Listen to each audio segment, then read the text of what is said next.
Hello, everybody, and welcome to day 4 of the ALGS Pro League. This is the EMEA broadcast, and we are approaching the halfway point of the Pro League, so certainly a lot at stake here. It is go big or go home and fall behind in the standings. We have Alliance, one of the winners of last week. We have KCP, the winner of day 1, and we have Ascend, the winners of day 2, a battle of all of the previous winners of the ALGS. And to help call the action, I can't do it myself, it's none other than the duo themselves. We got Onset and Gaskin. Gentlemen, how are we feeling today? Onset, starting with you.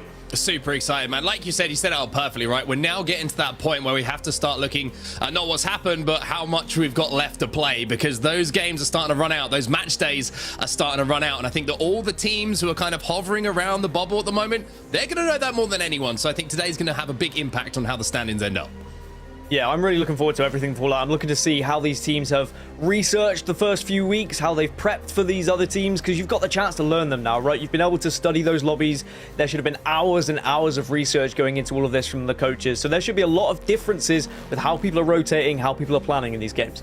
Yeah, it's a great point. 3 weeks into Pro League, so it's a lot of time to make some alterations. Well, there's a few teams that have to do exactly that. Let's take a look at our participating standings, our participants today, before we jump into the standings for the day. And we got Group A versus Group B. So this is going to be a repeat of the first day 1 matchup that we saw, where we saw a couple cool things. You know, the 3 Muppets, a new rookie team, had showed some life in that matchup, but ultimately it was the Kansas City Pioneers that won it. They showed a little bit of weakness last week in the grand scheme of things, but then you also have teams like Corpa, you have teams like Navi, you have teams like Heroes that have a lot to prove, and then the Gaiman Gladiators all the way down in the standings. A once great team in EMEA is nowhere to be found right now overall. So again, a lot of stories here, a lot of great teams to keep an eye out for. Invictus Gaming, the meshing of Graceful and JMW, former teammates on Nessie, with Noises as the IGL. Certainly a lot to discuss, but let's jump into the standings and take a look at where these teams are currently standing right now. And just a quick reminder for those at home, the top 20 teams, so this page right here, will make it to the regional EMEA final, where the winner automatically qualifies for Split 1 playoffs.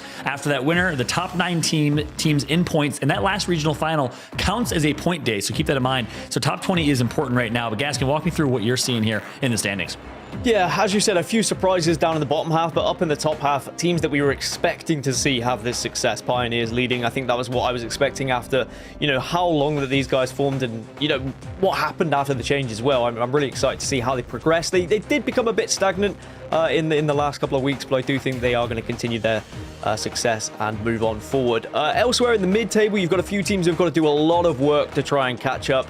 Already starting to drop off now are the kind of 11th through 20th. And then as you get further down, there are some squads who are in doom and gloom territory. Fallout, those who are going to be kind of scratching their heads, asking what's going wrong, what can they do different, what have they got to change. But I tell you what, they've got to change it fast. Otherwise, they will find themselves really struggling as we move on. Yeah, I mean, I'm looking at Gaiman Gladiators, and you pointed them out rightly, because they have been the powerhouse team, but something isn't going right at the moment. Is it the evolution of the meta game? Is it just a little bit of, you know, something not quite clicking? I need them to show me something this week to make me believe that they can make a run in these final few weeks of Pro League, because they need to. There's too much talent on that team to not see them at least competing up in those higher echelons. Yeah, that's a great point. I'm gonna just go ahead and say it. Look, this is a much needed win type of week for them, a must perform type of week for them. If they do not perform today, going into the halftime or halfway point of the season, I mean, good luck. You're gonna have to do something miraculous like Alliance did last time around. But we saw it before. Alliance was able to somehow, some way pull a rabbit out of the bag and dominate the final few weeks of Split 2 to make it to the playoffs. Can the Gaiman Gladiators do that starting today? We'll find out. But hey, there's a couple teams in particular to watch and keep an eye out for. This is one of my favorite parts of the opening show. It's our teams to watch. Let's go ahead and jump right into it. For me, well, it's gonna be deja vu. I'm gonna be covering the Kansas City Pioneers yet again. This team has been so incredibly strong. They came off of the win at the Rewired Festival with Verholst, came into Pro League, and a lot of question marks around Max Strafey returning to this team, the Ukrainian powerhouse player. How are they going to perform? Well, this was the game that really cemented it for them. Look at the top right of your screen. Nasky had 9 kills. This was a 19 kill game total for them. They've been looking so strong. The former great Dynasty roster in Nasky, Strafey, and Dell before Strafey got picked up by Navi and switched teams and kind of broke up the band. Well, guess what? The band is back together, and they have been looking fantastic. As we take a look here, at the Ascend roster and Ascend lineup. But first things first, we got to take a look at the stats for KCP. I love this stat page. You see their average kills, you see their total kills, number 2 overall, but look at the bottom left. Your placement to kill percentage goes to show how many points that they earn from kills or from placement. Well, the vast majority of the points they earn are from kills. They're a high kill, high octane type of team. I want to see them be a little bit more consistent in placement overall. At 6th place, they used to be one of the best teams in terms of placement overall, but that's my pick. I got the KCP, Kansas City Pioneers on site. Who you picking? Well, no surprise. It's going to be Ascend. We got a little bit of a teaser there. We got a little bit of a taster. Why would I not talk about Ascend? I mean, the previous time we saw them here in Pro League, 3 back-to-back wins. They are actually number 1 in total points as well. They're not number 1 in the leaderboards, but total points they've gathered from games, they are at the top of the pile. And I want to talk a little bit about the new addition because he has been absolutely phenomenal. Lufka, the controller player, coming in and giving them that little bit of extra juice in those end zones. He is currently sat 4th overall in kills. He dropped 21 kills the last time we saw him on our screens. The man is a machine. Ascend look dominant, and I think that they're certainly going to be a team who is very, very happy with the position they find themselves in. Speaking of stats, you're looking at their placement to kills percentage. It's very even across the board, but they actually have the most points from placements out of any team at the moment in the EMEA region. Not surprising to see as well. 3rd for average kills, 1st for average placement, 3rd. I mean, there's not much you can be disappointed with if you're an Ascend fan with those stats you see on your screen. That's right. Ascend's been looking absolutely dominant as well. Shout out to the Portuguese Apex community. But last but not least, Gaskin, who are you picking?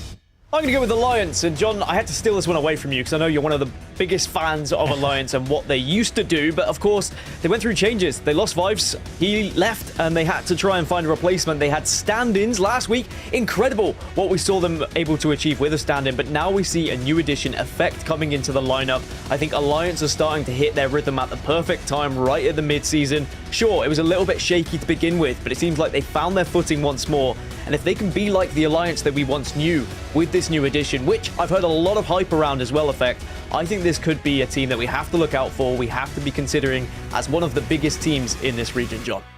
Yeah, I got to completely agree. All eyes on Alliance with their pickup of Effect. Where are they going to be doing it? Well, same map rotation we've seen already in Pro League. We'll be switching that obviously halfway through the season. But for now, Storm Point maps number 1 through 3. World's Edge is where things will be closed out in games 4 through 6. That is your map rotation for the day. And guess what? You can watch your way, however you want to watch, courtesy of Multiview, an award-winning feature brought to you by the ALGS. Make sure to click the Command Center on Twitch right below the stream to be able to watch your favorite pro players, hear their comms, their point of view. You can listen to every single drop, every rotation, and also have the main broadcast running. Watch it how you want to watch it. 4 POVs, 3 POVs, one's bigger, one's smaller. Watch your way with Multiview and Command Center. One of the best additions to the ALGS last season for sure. But obviously, a lot to discuss here, a lot to get ready for as game number 1 is just around the corner as we're going to be returning. It's been a little bit of a break here. We had a whole week. It feels like way too long since the LGS Pro League, but there's, of course, a day 4 of action right around the corner. Before we jump to game number 1, though, it is time to discuss the newest component of our pre-show. It's the WD Black. What's in your pack? Let's take a look. All right. So, WD Black, what's in your pack? What is this going to entail? Well, gentlemen, let's bring you in for the discussion here. I'll be explaining to you and the viewers at home. It's going to be a moment in ALGS Pro Leagues previously where someone was able to pick something up in their inventory that made a huge impact in the game. It could be a gold helmet or a gold knockdown shield, which helped with reses. It could be an item or a weapon. But let's jump in to what we saw last Pro League. And guess what? We're going to start with a little bit of a controversial discussion around the Kraber here. Strafey gets the Kraber in hands here with the Kansas City Pioneers, and they're able to absolutely get a first knock and obliterate Cleve from Aurora. On set, obviously, the Kraber and the impact it has in late game. Talk to me through your thoughts here. I think the name of this segment is perfect because if you're a player who has this in your backpack or in your pack, so to speak, then you're very, very happy. But if you're finding out what's in someone's backpack and it's a Kraber, you're very unhappy because you can get absolutely decimated. If you're taking a clean 3v3, you're thinking you're on top, all of a sudden cross map, you get hit with a Kraber shot. It is just a game changer. We know what the Kraber can do, love it or hate it. It is a game-changing weapon. And when you've got someone with the ability that Strafey has to hit those shots, you can see how it just completely and utterly changed the end game here for Pioneers. They were in a backs to the wall position, then they ended up picking up a huge amount of kills. So the Kraber, as we know, is still that game-changing weapon that causes problems for everyone who doesn't have it in their hands. Yeah, and it's a good thing, obviously, no longer one-shot, headshot down in late games if you have a level 3 or level 4 helmet, which is good, but the damage that it's able to do to take someone out of the game, I'd say you hit the nail on the head. I mean, Gaskin, any thoughts on your end and the Kraber's impact here in late games? I mean, I might not have the biggest of fans when I say that I love the Kraber. I always have loved the Kraber. I think it's incredible because when it's in my hands, I can actually kill people. And that's what I need. I need as much help as possible, John. But it does create some very exciting moments. And as you can see, like, it really was a difference maker last week. Yeah, that's right. I completely agree. It's a power weapon at the end of the day, and it's obviously fun to watch, fun to see. I totally get the player's point of view, but a good discussion for sure. But this has been the WD Black What's in Your Pack. First time we had a chance to talk through it, but obviously a lot more of discussion here with today's action. It is day number 4, almost at the halfway point of the Pro League. Go big or go home, quite literally, for teams like the Gaiman Gladiators, like Corpa, who fall in the bottom 4 or bottom 5 of the standings. Top 20 is what teams are vying for as an opportunity to qualify for the regional final in just a little bit. And guess what? They'll start that journey right now. Game number 1 is ready. And to call the action, we got none other than Onset and Gaskin. Gentlemen, take it away. Oh, I'm ready for this one. I am ready for today's action. I'm ready for this week. Look at this. Got a little shoulder shake going on early here, Dan. I'm not quite sure what's going on, but that means I'm excited. That means the adrenaline is pumping. I'm sure it is for these players as well. Of course, we are now getting to what you have to call the meat and bones of Pro League. You've had a few days under your belt. You've got your rotations down. You think you're playing the way you want to. Or maybe if you're at the bottom of the table, you're thinking the opposite. Now it's time for us to step up and change the way we're approaching these games because we need points and we need them now. Yeah, and the real question for me, are we going to see any massive changes from the last Pro League week? Of course, now we are playing on the newest patch. We are playing on the live patch of Apex Legends. So we are going to possibly see the addition of Catalyst. Is anyone going to go for something a little bit more out there? My thoughts, probably not. I think people are going to stick with what they've tried, what they've tested, and what they've been scrimming with. But we are still seeing quite a selection of legends at the moment, quite a variety, and that's what I love. I love to see variety in these games.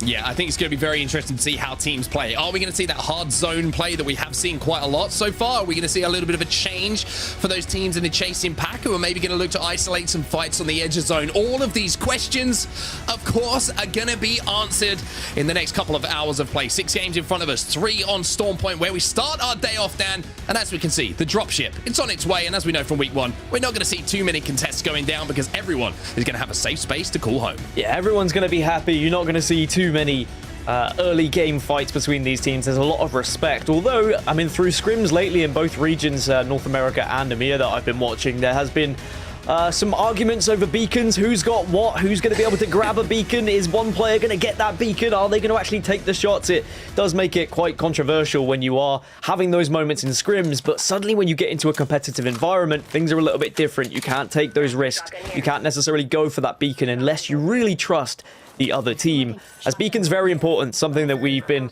kind of seeing over the last few weeks. Those teams who do land and have a beacon near them are going to have that opportunity to early rotate, Mark. Well, one team that we should, of course, be focusing our attention on is the team on your screen right now, the team who is top of the pile going into today's action. That is, of course, the Kansas City Pioneers. And one thing that's been really impressive for me was that performance in week number 1, where it seemed like the chemistry was back for the boys. The 3 teammates that we know have been together for quite some time. They're dropping, of course, right at the northern tip of Storm Point by the wall. They're also going to have maybe some beacon information, but you saw where that circle was going down. Pretty central zone to start with, and for a team like KCP, who like to get an early rotate on the board, the fact that they only have to move downhill, they're going to be fighting all of their fights from the upper ground, having cemented the wall, shall we say, as their drop spot. It should be a potential for a high kill game for them. Yeah, you'd imagine so. I think it's going to be a big difference for these teams who have to move a lot further rather than just being able to migrate to the wall, as you say. Storm Point a little bit different to World's Edge as well, especially when we look at the statistics of ring pools at the moment. It's kind of spread fairly evenly across the board, no matter where you drop and where you land, so you don't have to have the placebo effect of, oh, we should be pushing or we should keep staying. Very different on World's Edge, right? It's been very Wesley, and we can talk about that later, but right now on Storm Point, don't worry about any of those thought processes. Just play your game. Make sure you're rotating the way that you've rotated so many times in scrims. And, you know, it is going to be a longer journey for others as they have to move north here, but that doesn't mean you can't still have a high kill game. Well, a little bit of poke damage going on early here, and it's always interesting to see who has beacon information and who doesn't. And then Horizon at the moment look like they do not have beacon information, so they're going to be playing... Oh, excuse me, I stand corrected. Looks like they will have some beacon information, as they will know where that third zone he's going to be going, or second zone I should say, excuse me. So you can see that they're actually making a nice little early rotate here, just on the what I like to call the zip lines. This is, you know, reminds me a little bit of a jungle gym. You know, when you pay a little bit of money, you go out with your friends and you find somewhere to make a day of it. Find the zip lines, one end to the other. I'd let you go first, by the way, Dan. I'd catch you. Actually, you know, I'd go first so I can catch you at the other end of the zip line. Yeah, usually you send me first, so then I'm the bait. It's a very different story there. You were trying to make it look like you were the nice person, but you always send me first and make it... Anyway, we won't talk about that because you're just mean in all games that we play. Anyway, this circle is going to be moving north, as you say, and there's already, like 10 teams that have got within this next circle. Again, very similar to what we saw just a couple of weeks ago when we last had our last Pro League matches that we casted. And it was early rotates, it was getting in, it was Watson fences, it was defensive legends being so important to set up.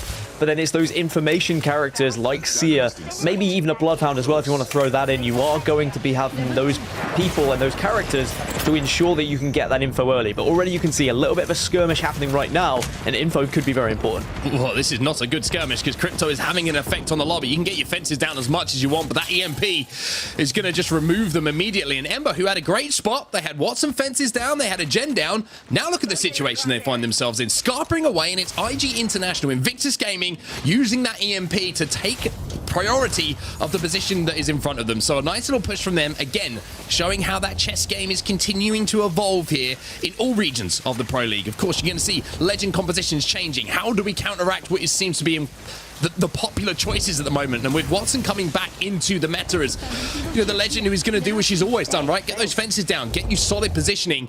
When you're seeing those EMPs come in, you can see why Crypto is having those effects on the lobbies. I just love that they're playing Crypto and Watson as well. Like, it's literally the counter for Watson, but you throw a Watson in there as well because you're like, well, we can counter yours, and then we can put up our own fences after we've destroyed and taken your area. I love it. It's the kind of be aggressive, push, take the position off of other teams so that you're not left in one of those kind of tough positions just outside of zone, or maybe don't have one of the priority buildings. I think aggression at the right time is the key in Apex Legends. If you leave it too late or if you go too early, you can really get punished. But if you can time it to perfection, you are going to get so much rewards that will not just be placement points, but it will be kill points as well.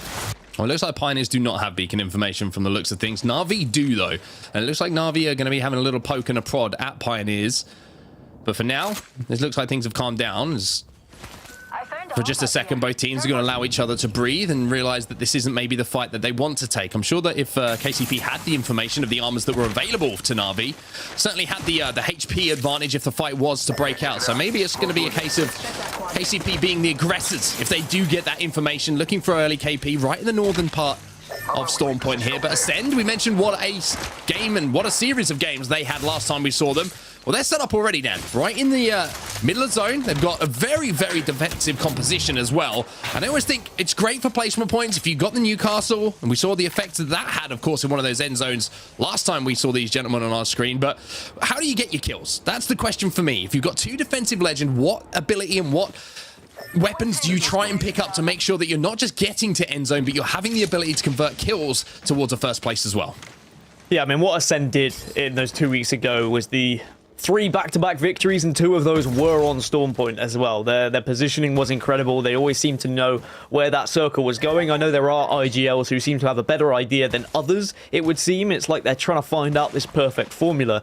Well, whatever it was, whatever the formula that Ascend were drinking, they certainly found it last time we saw them playing. But then they've had a week off. Is that going to be a little bit rusty for them? Are they going to now be in a difficult situation where they are going to be a little bit out of sorts in this first game? But you've got to make sure you are on top of things right from the get-go here, as now we're watching Corpa make their way into the next zone. Of course, Zone 1 is closing, so those who haven't got the beacon are going to have information now onto where Zone 3 will be. Well, E6, who got towards endgame many times last time we saw them, are currently stuck in zone and being gate-kept in the most horrible way possible by 3 of the most talented players than we have in the Apex Legends Global Series. Now, something hasn't quite clicked for Gaming Gladiators in the first few weeks of action that we've had in front of us. They are currently sat down where they don't want to be, right down at the bottom of the table.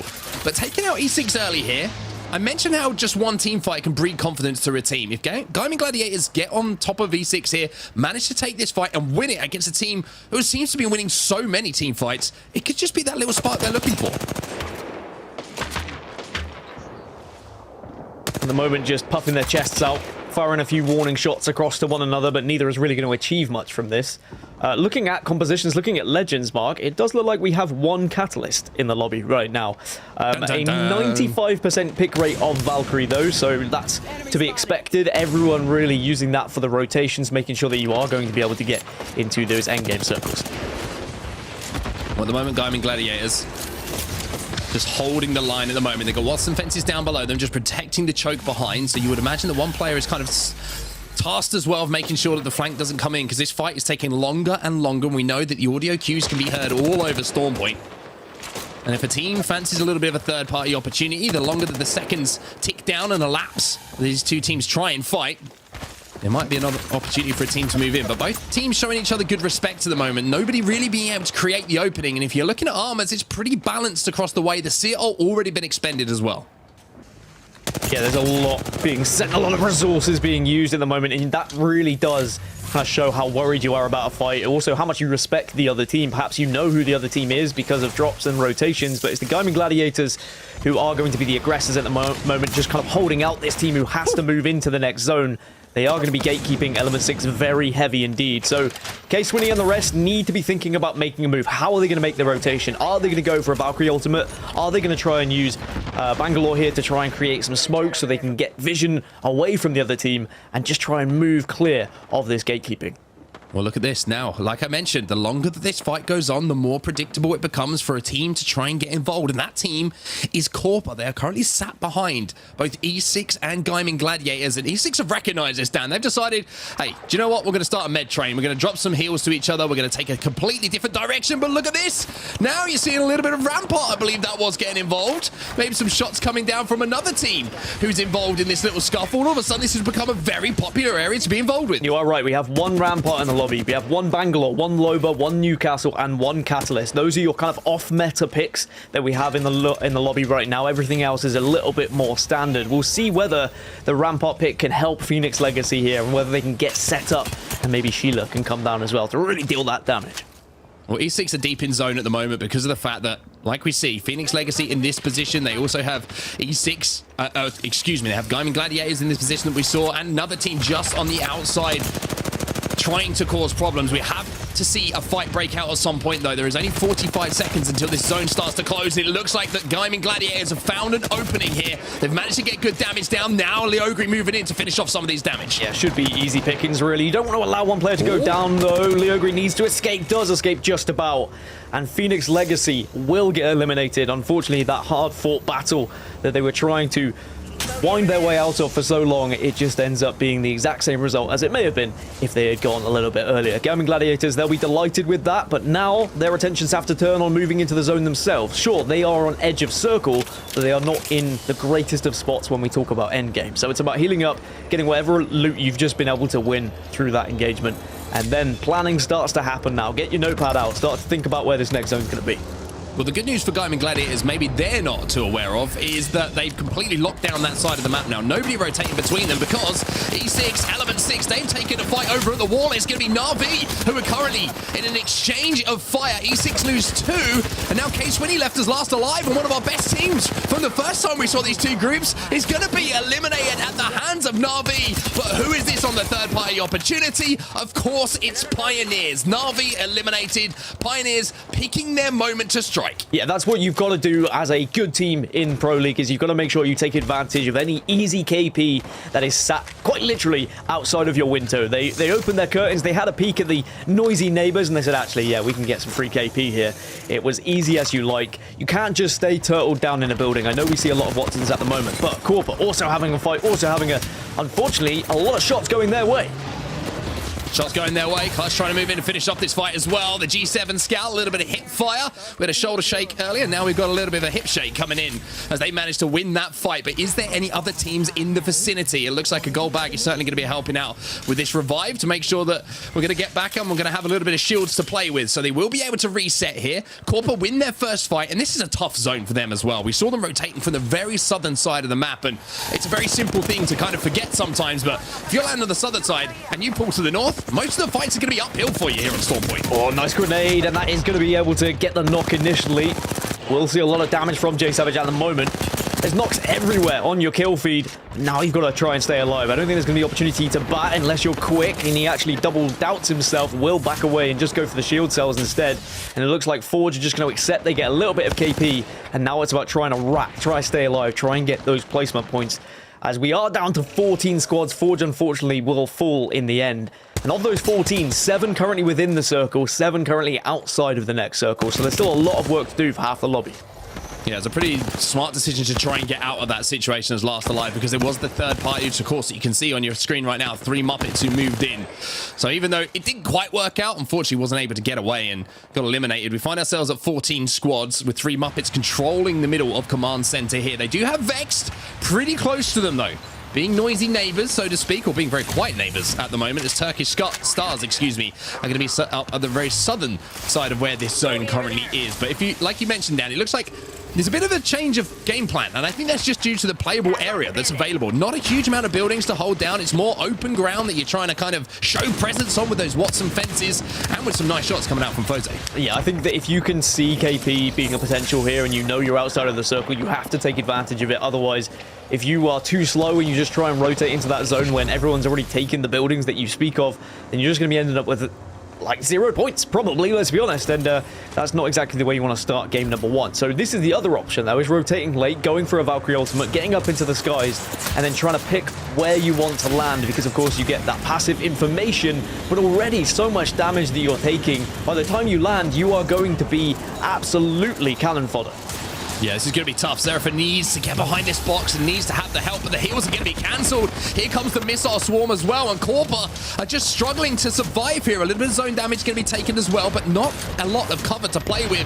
But somehow, 3 Chicks has found somewhere to heal at least, but they have lost one. The Q will go down to try and get the lift back to him, but you would imagine the team inside of the building is going to be focused on finishing off that down to make sure that they're just down to 2. Game and Gladiators as well. Game and Gladiators eliminated, Dan, so another rough start for them. Yeah, they just can't seem to get started, really, can they? There's so much expectations, I think, from viewers and from us as well, and to be honest, themselves, with how they should be playing. It just doesn't seem to be clicking this season. Maybe the meta not right for them, and they're going to have to try and find a resolution for that quickly.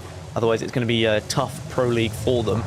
As I look at the overhead of the map and we see the information, it does look like this is going to be a fantastic pool for Alliance. They're in one of the better positions, but if I cast your mind back to a couple of weeks ago, Ascend had a similar circle to this, Mark, where they rotated in late, they utilized Valkyrie to get on top of one of the buildings, and then they absolutely annihilated everyone that was below them. So perhaps they'll go for something similar here. Kashira running the only Newcastle in the lobby right now as well. It's going to be interesting here for us and how they play it. The decision's going to be a little bit easier for them. There's going to be more space available because we've already lost 7 teams. And with 30 seconds left on zone number 4, there are going to be some playable spots available. And especially with Newcastle, like you mentioned, those playable spots become a little bit more playable with the wall that can go down. But Vex Gaming going to be eliminated in the meantime. And this is, again, great news for Ascend. The more teams that go down, the more space there is to rotate. 11 squads now, as Turkish squads will be eliminated by Corpa. Yeah, Corpa still just about staying alive, trying to dodge anything that's shooting them, even the spiders that are coming into play with the fight as well. Horizon just got eliminated, so now we're into our last 10, but KCP are again getting aggressive in their area because they had to. KCP are having to move from the building we saw them last, and because of that, they are pushing other buildings to make sure they get involved in those fights and try and get towards that last circle. But as I say that, Pioneers eliminated in the kill feed, so the push, unfortunately, didn't go too well. I mean, I've been really impressed with Corpa here. I have to say, this has been a really, really tough zone for them.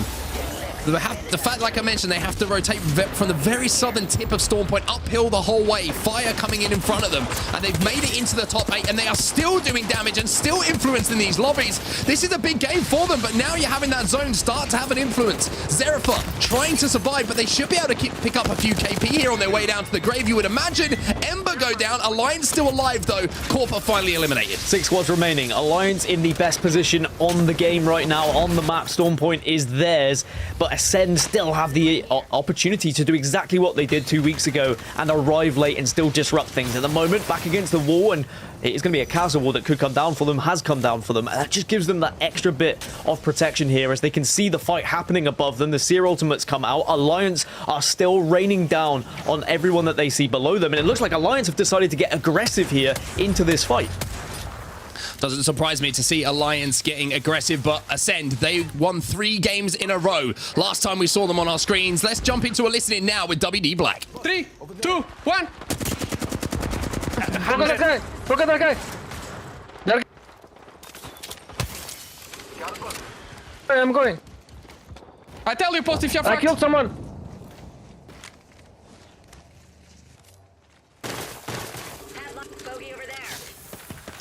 I got 30, but it's only on my repeater. I can give you 20. Take it. Guys, play here. We're fine here. For me for a beat. I'm gonna look at me, Cash. I need look at my health. Tell me when he's health. Tell me when he's health. Yeah, I'm gonna tell you. They're low in the wall. Okay, I don't have bullets. They drop down. They drop down. They drop down. We have to set up post. Set up post. This setup is not ours. I'm going. I leave that. I think we leave that. The defenses. No, I can use Alf, man. I can use Alf for the setup. Do you have Jen? 1 cell, please? No, I don't. I have 0 cells. I drop you a lot of that. Why do you need self? Yeah, no, I have that. Take self. They're pushing below us, guys.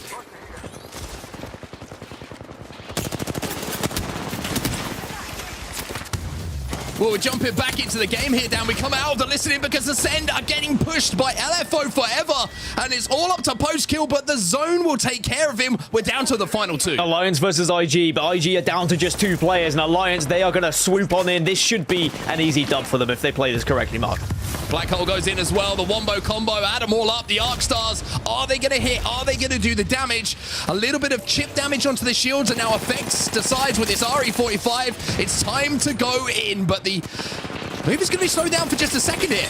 Invictus doing what they can to hold the ground. Hackers is taken down to barely any HP, so now Alliance have to reset momentarily, but here comes Effect, and that is the effect Effect can have. Yeah, the new addition, the new hot property on this roster, as everyone wanted a little bit of effect, but it looks like he's going to be the one who does the final bit of damage. There is going to be one down, does not matter. And Alliance, who dominated the zone for what seemed like the entire game, we didn't get to see their POV because they were restricted. They were in a building, they were waiting, they were picking their moments, but they picked their moment absolutely perfectly, and they come out right at the right time. And it is going to be a victory. It is going to be effect, having the effect on this Alliance roster. Now we're going to do our best not to use that line too often, unless he keeps doing what we just saw in that end game, because Effect doing what you want him to do if you're an Alliance fan, and that is come in and deal huge amounts of damage to back up the calls being made by Hackis. Alliance looking dominant in that first game, and I've got to say, since they picked up Effect as well in scrims, they've looked really, really strong in those team fights. Every single time I've seen them engage with another team, it feels like they're not even losing a player. It just seems like he is the spark they've needed. That extra little bit of heavy lifting is taken by him now, and I tell you what, Alliance looking dangerous. An easy game 1 win. It looked like they had a great position. They put some kills on the board as well. Oh, they put a lot of kills on the board. It was the way they played those circles. I was kind of watching the minimap, and I was keeping my eye on Alliance because the circle kept coming close to them, and even though they were center circle, they would kind of keep one player. I think Yuki was staying in their building, and he was obviously the Crypto, he was sending out drones or whatever, but then the other 2 players were getting aggressive, they were pushing, they were trying to take advantage of anything that he was able to call out, anything that he had been able to do damage wise, and that kind of 2-for-1 split really worked out for them. They wiped 3 different teams just doing that in a 2 versus 3 essentially, and of course using the information from Yuki. So impressive from what I just saw. Yeah, I love the way that Alliance play. You have that anchor, like you say, but then you send out Hackis and Effect to see if they can do a little bit of damage, pick up some KP on the 3Ps, hold that ground, and just hold as much space as they can. That's what Alliance do best, and that's why we are seeing them, of course, take home that win. But Dan, I mean, it was an interesting game for sure. We saw a lot of teams falling around that sort of 4th zone or so due to the fact that it was pretty much out in the open for the majority of the time. A lot of teams rotating from the south were having a very tough time to move through that open ground. No surprise to see that. But I was a little bit surprised with the way that KCP actually played that game. It seemed like they were trying to hold out the northern side for so long. And we saw teams consistently rotating through. And then when the wall started to get a little bit more populated, maybe the timing on the push wasn't perfect for them. Maybe they were the ones that got aggressed on and just didn't have time to reset. We'll have to, of course, go back and watch the VOD. But it's always surprising to me to see if you're in a position like that where you have, the ultimate high ground essentially on the zone, not to try and dominate a little bit earlier on, be a little bit more aggressive than what we saw. Well, again, I was fortunate enough to be able to watch the map overhead and see the Pioneers' story, and it was a case of the zone pulled away from them. They got aggressive onto another building, and Just so happened another team as well did. So there was 3 teams kind of scrapping. They lost that fight, and it was just how the cookie crumbles. That's how Apex Legends can be sometimes. But as we look back at the highlights from Game 1, it was action-packed. It was fights right from the very get-go. We thought it might be a little bit slow, but suddenly all these teams merged together. There was a few moments where they would stand off from one another, but then a third team would arrive and really speed things up. And ultimately it came down to positioning for a lot of these teams who had been able to rotate to those early areas so they could get those shots down, they could get those positions so they can ensure they get that extra KP. I want to give a shout out to Corpa as well. We saw them on our screens for quite some time in that game, and rightly so as well, because they were moving from a very southern landing spot all the way to the northern side, through the center of the map as well, with so many teams surrounding them, kept finding places to play, kept finding KP in front of them as well. And to be honest with you, if you're dropping on the south side of Storm Point and you put up that many points in a game, I think you're going to actually be pretty happy with that final result. So a shout out, of course, to Corpa, but Ascend, again, great positioning from them towards that end zone, but this time just not able to convert on that final team fight they really needed to win if they wanted to take home those big placement points for first place. Yeah, we had 5 teams in that last circle, and unfortunately with an odd number there was always going to be a third party. As soon as you get in that engagement in that 3v3, you need to be aware of who's going to be pushing from behind you. Where is that last damage going to be coming from? Also, got to give credit to IG. In this last fight, they were down to 2, managed to get up to 3, and they did some real damage to Alliance. They made Alliance worry. I think Alliance considered the fact it was going to be an easy game. It was not in that final circle. IG definitely made them work for it. Well, it's a very nice looking game here for Alliance. I know Christmas is a little bit of time away still, but that's certainly a present you want to open if you're an Alliance fan. That is a 24-point game for them in game number 1. But like you say, Invictus, a good game from them as well. 14 points on the board, Ascend right up there. But those 3 teams really taking the points away. But I mentioned Corpa, Dan. Corpa, they managed to finish in 7th place, but picked up 7 KP alongside it. 10 points overall for them. Yeah, it is going to be interesting as the season comes to an end. Who's got points through placement? Who's got points through kills? Where was the more success rate when it comes to those statistics? But certainly important that when you are in a circle that isn't favoring you, you do get aggressive. You do try and take that KP where it's showing. In the bottom 10 of the leaderboard, another disappointing finish for the Gaming Gladiators, and I'm sure they're going to get frustrated that we keep highlighting their disappointment. But until they show us the team they once were, we're always going to be left scratching our heads saying, you know, where are these guys? Where are the team that used to dominate this region at times? Well, Element 6 as well, a little bit of a slow game for them. And of course, the standings overall are going to look very similar to what you just saw. This is Alliance, of course, at the top of the leaderboard. A 10-point differential between them and IG after that first game is done and dusted. But the good news is, we always say, if there's a point sponge in the lobby, Dan, it means that everybody else has still got a lot to play for as these games do progress. But Alliance, I mean, they've looked amazing so far. The question is, can Alliance keep that momentum up? Usually, Dan, they're a little bit of a slow team at the start, but today they're looking extremely strong. They are looking extremely strong. I think that Alliance, ever since they've had the pickup of effect, they were always going to be kind of the worry team for a lot of these squads. They know what Alliance is capable of. We've seen scrims, the success that they've had in them as well. I think this might just be the beginning of this Alliance roster. Well, it's time for us to send our congratulations, of course, to Alliance, but also jump to a quick break before we get into game number 2. We'll be back in just a few moments with more Pro League coming your way.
WD Black, the official storage partner of the Apex Legends Global Series.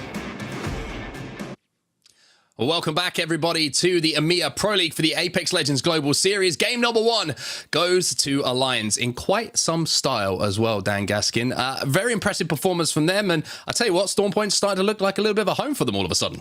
Yeah, it seems like they were cozy. They had their feet up. They were on the sofa. They were watching some TV. They had a little peek out the window every now and then and said, all right, we'll kill another team. And then it gets into that final circle and then things start to get a little bit more serious. They made sure they were watching all of the angles. They were being aggressive at the right time. I think Alliance really played that down to a T. And I can't wait to watch it back from their POV, because when I was watching it on that map overhead, I was like, wow, they're really pushing this as a 2. Oh, wow, they've really won that fight as a 2.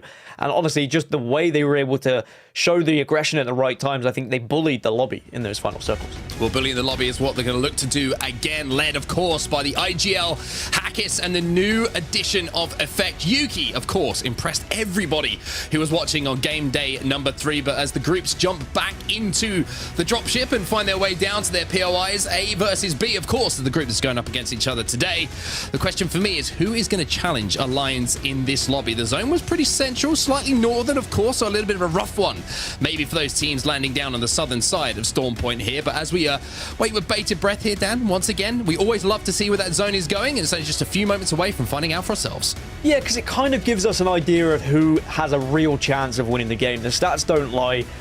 Those who land on a POI and the circle pulls close-ish towards them have a better opportunity of winning the game. We know that. It's more miraculous when we see teams who are so far away from the zone actually able to pull off a victory. As you can see, Alliance didn't have to travel that far, but now they're going to have to go a little bit further as we head into the southwest region of the map, down towards Barometer and Cenote Cave. So those teams who are landing in those kind of areas, especially those with beacons, look down at Cenote Cave, you have a beacon down there. That is going to be prime position to get that info, rotate early, and set up accordingly.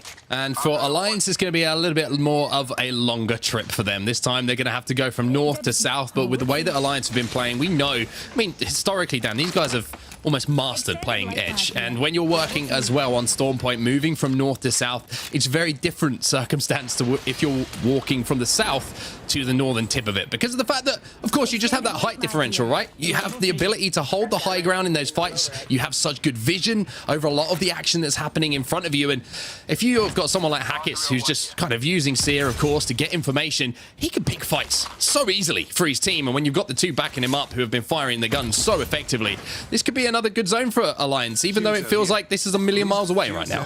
Yeah, and excuse me, earlier I said about Yuki on Crypto, but I meant, of course, playing Valkyrie, and just the way that they've been able to manage this game and the way they've been able to use the aggression of Horizon has made such a difference, I think, for Alliance. And looking across again at the legends that have been picked, the one catalyst that we had is no longer in the lobby. That has been taken out, so it doesn't look like we're going to see much catalyst action on our screens today. Still, 1 Rampart, 1 Bangalore, 1 Vantage in the lobby, so that's going to be something a little bit different, and then Newcastle as well. So we'll see whether those off-meta picks can really make a difference. But as for the actual compositions, we're seeing, Mark, a 95% pick rate of Valkyrie, a 75% pick rate of Seer, and a 55% of Watson. So that's kind of your average composition between those 3. Look how quickly Ascend are rotating again, already leaving their central zone around Jurassic Park where they like to drop, and looking to find a little bit of a position here. Already utilizing the Valkyrie ultimate as well. So Ascend, their game plan is very, very obvious. It is get to zone as quickly as possible, win the race to one of the spots that they think they can hold down, and then, of course, with the composition they have, the Watson and the Newcastle, they won't be moving for quite some time. So I think weaponry is also going to be interesting to see. Oh my goodness, it might have just caught someone off guard here. The Crypto has to Scarpa, has to run, but he's not going to be able to. Poor old Jules, taking his time, doing a little bit of looting. That's how quickly Ascend have just rotated, by the way. Someone is still looting. Caught with his tail between his legs. Unfortunately, just realized he couldn't get away there as well. But yeah, that's what Ascend have got to try and do. In some of these zones where it's going to be pulling a little bit further away from you, you have to move fast. And now that's going to be frustration for Game of Drones here. And then a 2 man situation. It's always a decision mark. Do you try and go for that final player? Do you try and pick them back up? Do you assume the other team continues on their rotation? Or do you just kind of bail and hope to play the rest of the game as a 3? It's, again, going to come down to your knowledge of the other teams, your knowledge to how people are tending to play, but it looks like Ascend are leaving that. They are going to continue their rotation, so there is still a chance that Game of Jones could come back to all 3. Yeah, I wonder if Ascend kind of just saw that information using the Valkyrie passive. Of course, there was one player just so split, they were like, you know what? We might as well just pick up this KP. If 3 of us drop on him, there's no way that he can really do anything to get out of that situation. Bitfix Gaming, by the way, eliminated early on here. But I think from the fact that they have just left that fight, they haven't tried to pursue it, I think that you're seeing Ascend maybe just got a little bit of a free KP going their way now as they continue what was their original plan to get that building they want to hold. Speaking of moving through Jurassic Park, we've already seen Ascend do that, and now we're seeing Horizon a little bit behind them, as you can see. Oh, but Gaming Gladiators, unfortunately, in a scrap. And I say unfortunately because it looks like there's another team also in the vicinity, and that means the Leogri is just going to have to run IG on the other side of things. And again, Gaming Gladiators going down pretty early. Yes, there is one player remaining, but the rotation has not gone according to plan. And Invictus Gaming, who came second in the previous game, disrupting everything on Gaming Gladiators' rotation. I mean, Leogri's doing what he can here. You can see he's just picked up a knock onto a player from Heroes as well, so... You're also hearing a respawn coming above him. That could be Game of Drones, maybe looking to do that. But IG are looking to finish this off at the moment. You can see trying to hunt out where these final players are. That's going to be one of the downs finished, and it's also going to be a little bit of damage being done to numerous teams in the vicinity. I just feel Gaming Gladiators taking that fight out in the open. Did they choose to take that? Was that a fight that was forced upon them by another team just being... taking a very similar timing on their rotation? We'd have to, of course, watch it back, but it just seems like a very, you know, not very characteristic play coming in from Gaming Gladiators once again. Yeah, I think that a lot of it comes down to other teams, and you often leave your fate into how another team plays. Are they going to be super aggressive out of nowhere? Are they going to change their rotation out of nowhere as well? Speaking of, Vex Gaming looking to get aggressive. 162 from Unlucky, and now Full sends it with the EVA 8, and that's going to be a wipe. 3 Muppets look like 3 Muppets when Vexed are on the other side. Yeah, that was a very, very clean fight from them. You can see that Tyler is down at the moment, and trust me, he's a man you want to get back on his feet. He is currently one of the players who has a game day where he put up 21 kills, joint first place overall with Luca, of course, from Ascend. So both those players, the heaviest slayers that we've seen in a day's action so far, and getting him back on his feet, so important, of course, for the success of Vex. 4 squads already eliminated here. We're seeing a very fast-paced game. We're also seeing the medkit, of course, taken down to the wire. As I gotta say, every time I see someone popping it, even though I know they've timed it perfectly, you just wonder, like, one bullet, whatever it might be, they don't. It just scares me, man. Just get the medkit off. It scares me. Playing with fire, that's for sure. I mean, I've done it and got it wrong far too many times that I would like to admit. As we look at Vexed and how they're now going to move in, it wouldn't surprise me if a lot of teams are going to bank on Barometer here. Out of the, I think, 6% times we've seen the zone pull to the southwest of this map, it has ended on Barometer. So I think that is going to be a heavy bet for a lot of these sides in and around Barometer. It's just about where you go, all right? Because Barometer is a big place. It's not just going to finish in one circle. There are several different circles we've already seen this season. So we'll see whether people go for a more southern or northern approach. But looking at the map, it looks like southern Barometer is probably where people are going to end up. We can see the IG are looking to finish things off, and I wonder if that is the last player alive from Gaming Gladiators, or if Leogri had already been taken down. But for now, Invictus looking to hold their ground once more. It's actually Horizon who are on the other side of this fight, looking to do a little bit of damage. I'm pretty sure that Vex were rotating through zone behind them, so they'll have to be extremely careful on how they play this situation. But for now, they've got the fences down, they're showing presence, and that is kind of like part A of what you want to do when you've got Watson in that composition. So Mimu, he's got a charge rifle as well, which certainly can do some damage. And I've got to say, Dan, I've become that guy in ranked. I picked this thing up because it is very easy to use, and it's a lot of damage for sure. We use whatever tools necessary to give us the extra kills, all right? That's what's important. And exactly the same for these competitive players. This is for, you know, the biggest tournament in Apex Legends. You've got to make sure you are getting those points on the board so you can qualify for the biggest of tournaments when we get to playoffs and then championships. The area where IG were, by the way, is kind of southern Barometer, and the circle is pulling that way. So they're in a fantastic spot, as are Ascend and a Horizon. Those are going to be your 3 guards of the southern zone. But then the likes of KCP are going to be central zone on the northern side. If that circle goes between these two teams, there's going to be a lot of water in that final circle. Very very difficult to navigate those circles, and I'm sure that teams will have a plan, but whether that plan will actually come to fruition, we'll have to see. Phoenix Legacy, of course. G-Dolphin being one of the new additions to this team. Making Rampart his own. And showing that off-meta picks, like you say, can still have an effect. And trust me, if Sheila is on the battlefield and a couple of teams run out into the open, then that is going to be free KP for days. But for now, it looks like they're just fighting their way into zone, just trying to hold down this position. There's a Seer ult that's gone down as well. And you have to wonder, is that an aggressive one? Is that a defensive one? Just to try and hold this position. Looks like they've got the information now. There's a team inside. They might be out of third party here as well, because there's EKO and KCP who are fighting. And here comes Sheila to have a little bit of a sing. It'll be Phoenix Legacy who eliminate EKO, but also, look at KCP. They're in the kill feed as well. They're still alive, though. Yeah, KCP watching from a distance, watching from a more safe area, it would seem, but I believe there is going to be a few rats in the vicinity, so you've got to be very careful that you don't come across a rat just waiting in the corner. It might draw you in the back, could really ruin your game, so you've got to be checking all those angles if you are rotating into these circles. Our late rotators, by the way, Alliance and E6. We knew Alliance was going to be one of the later rotators in this game because they've had to come so far, but they started in the kind of northeast area of the map as we saw them land, but now they are kind of on the west side of the map, so they've had a full rotation around the top side, Mark. Yeah, they've got E6 behind them, though, who are going to be moving through zone. And as we know, the way that E6 like to play, you would expect them to be heavily looted. But the same can be said for Alliance. We saw them, you know, doing a little bit of work in the armory to make sure they got everything they needed to be strong in team fights. And speaking of Alliance, we see them on our screens right now. And now we see again, Dan, Gaming Gladiators eliminated. And at this point, I think we have to kind of say, next game, it's almost a now or never situation for them. But Alliance, the winners of our game one, they're making their rotation. Like you said, moving from the northeast to the western side of this circle is very interesting. Let's see what the play call is from Hackis as we jump in to a listening. A little bit, like if they fly towards flying on you, Hackis. Oh no, they're going around. West side. It's good. If they run into this, maybe this. Yeah, they went this side. We should maneuver that area. There's a full free. They might go tunnel and fight them. Okay, that's good. If they fight tunnel, we just rip it out. Yeah. Perfect. Only watch your northeast. Really careful on that walk up. Clueless bogey out there. Yeah, I'm watching. Really careful on that. That's your only threat. They're backcutting, I think. I'm not sure. Well, we should be able to walk up again. Yeah, I'm pretty sure it was Bennett. These guys went around C node, so. Yeah, they went. One is outside right now. We could beam him in the back, maybe. He doesn't see me.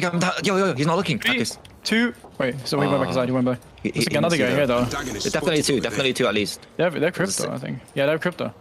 Shooting back. Oh, Crypto, shoot Crypto. Crypto's AFK. 150 on Crypto. A crack guy as well. We can shot in the back, though. Crypto was AFK, bro. Fucking ceiling, too. Enemy in view there. Let's go bridge with me. Okay. The big castle, these guys don't fucking. They're fucking. We jump back into the game. Alliance make their play. They weren't able to get the kill that they wanted to, but Vex now in a scrap, in a battle. And it's fisticuffs outside of the hotel room bar at the moment. As Sanya from Na'Vi boots the door down, but he's going to be met by the Valkyrie, who manages to escape. Really impressive from Sanya at the moment. Going to bait the res. Try and secure a little bit of KP. But it's a 1 versus 1. Such nervy times because you know you can potentially get extra teammates up. This could be the difference between securing, what, 5 points or maybe even 15, if not more, depending on how far you can get. Kara and the G7 Scout to work with for Sanya. Plenty of utility as well. You've got all the bats and shields that you could ever ask for, but you've got to hit those shots, Mark. You've also got a knockdown shield to work with, and Sanya, who was on top of that fight for HP, is now on the other side of it, but Unlucky took a little bit of damage as well. Now he's going to actually try and stick this res by the looks of things, and that could be massive, but here comes the push. He has to change that decision almost immediately, but he did not reload his gun, and Na'Vi will be eliminated. Unlucky wins the clutch 1v1. Unfortunately, no teammates to pick back up, but the adrenaline rushing through him, and I'm sure that Unlucky will be delighted with that one. And Vex stay alive as we now have 13 squads remaining, and also Unlucky the kill leader in this lobby. So plenty of KP to work for Vex. They are going to have to move a little bit, and it looks like Ember are closing in on Vex location, but elsewhere Pioneers also just kind of surveying the land at the moment as they sit quite pretty in the current circle, but they will have to move a little bit for the next one. Good shots coming in here from Nasky as well with that 301. The old trusty 301, one of the most consistent guns at any range in Apex Legends. Vex Gaming are eliminated, so even though you saw Unlucky win that big 1v1, it wasn't enough for him to rat his way down to some more placements. But here comes G-Dolphin. He's coming in. Sheila, she loves a song, Dan. Let's see what the verse is going to sound like. Start singing, maybe.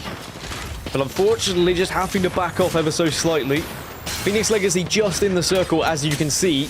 There are a couple of teams around them that are going to make this very tricky, so it could end up they have to retreat, but if you can get the initial damage here, if you can do enough damage, it might just be the right time to push and get aggressive. But now we're going to see Sheila get whipped out by G-Dolphin, and the only Sheila in the lobby could be very damaging to the other teams that are on the receiving end. There certainly could be. The only issue is the angles that you have available to take, and Pioneers are the team who are holding out right now. Pioneers, you know the intensity is going to be there. What better time to jump into a listening with Pioneers? Knocked. And you knocked one. No, I knocked from a different team. Oh, okay. Behind the wall, he got knocked. Just ago. Yeah. Rampart. I'm trying to break their shield. Cracked it behind the wall, cracked behind the wall. You gotta heal. What? Horizon's knocked. Last guy. Okay. I'm gonna try to play aggressive, okay? I'm getting shot in my back now. I can't really hold for you very well. And this team is like wide picking you. Yeah. I gotta come inside. I hit the kill. No, I can't hold you. Yeah, I can't hold you either. Okay, I'm backing. They died. They died. I'm one. They're gonna cancel my heal. Okay. From where? I'm phoenixing. It's not good. Yes, north. I'm looking. I'm holding on the door. I'm healing. I think we're fine. They're pushing. Yeah, we have to fight them. They're pushing. Yeah. I ulted top. I'm selling up. I'm staying bottom. 100 to top. Crack one. Play stairs, Nasky. Yeah. Walk behind car. I'm healing.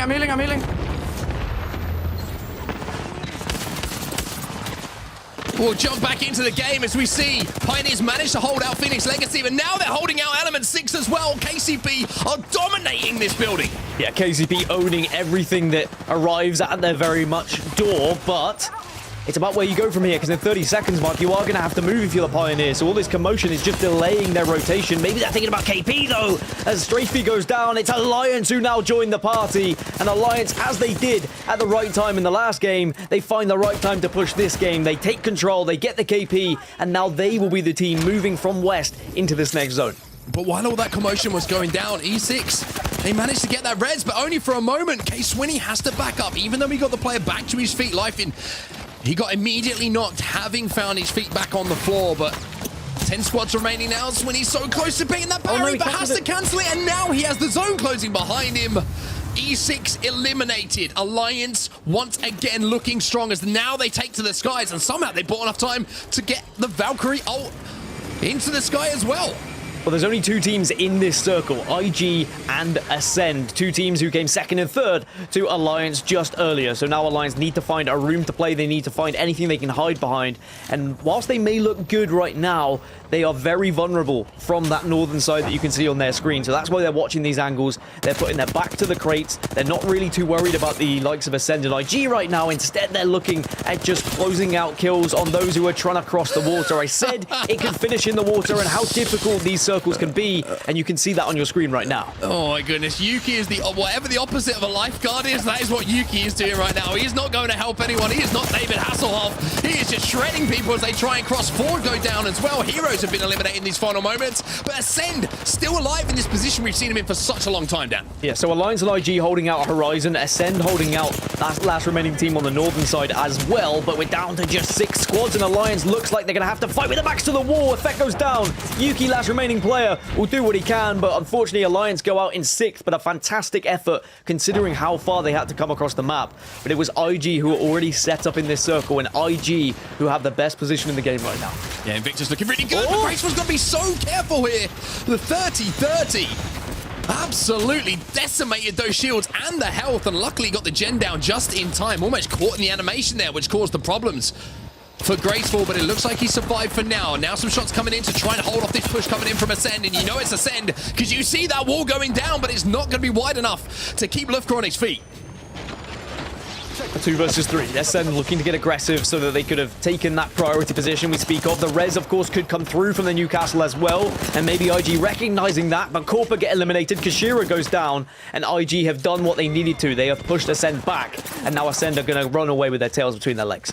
Yeah, it looks like Ascend have lost a couple of players, as you say, which is going to make their run towards this endgame much more difficult. Post-kill, the only player alive, and look at him. He's got Ember behind him. IG have got to look at this as well because they might have a free KP. That's the end of Ascend. Ember do move in, and it will be Young Hong Kong who does get that final kill. So Ember into the top 3, but IG is the story of this game, Dan. Like you say, early positioning, it's been so good from them, but we mentioned how influential the Kraber can be, and if you look at Bavis right now, that man's got a Kraber in his hands. Also, the other issue you've got to look at is IG are the meat in the sandwich right now. They're between the two teams, and if Ember and Horizon push at the same time, it could be difficult. Ember are doing the damage. Noises goes down. This could be catastrophic for IG.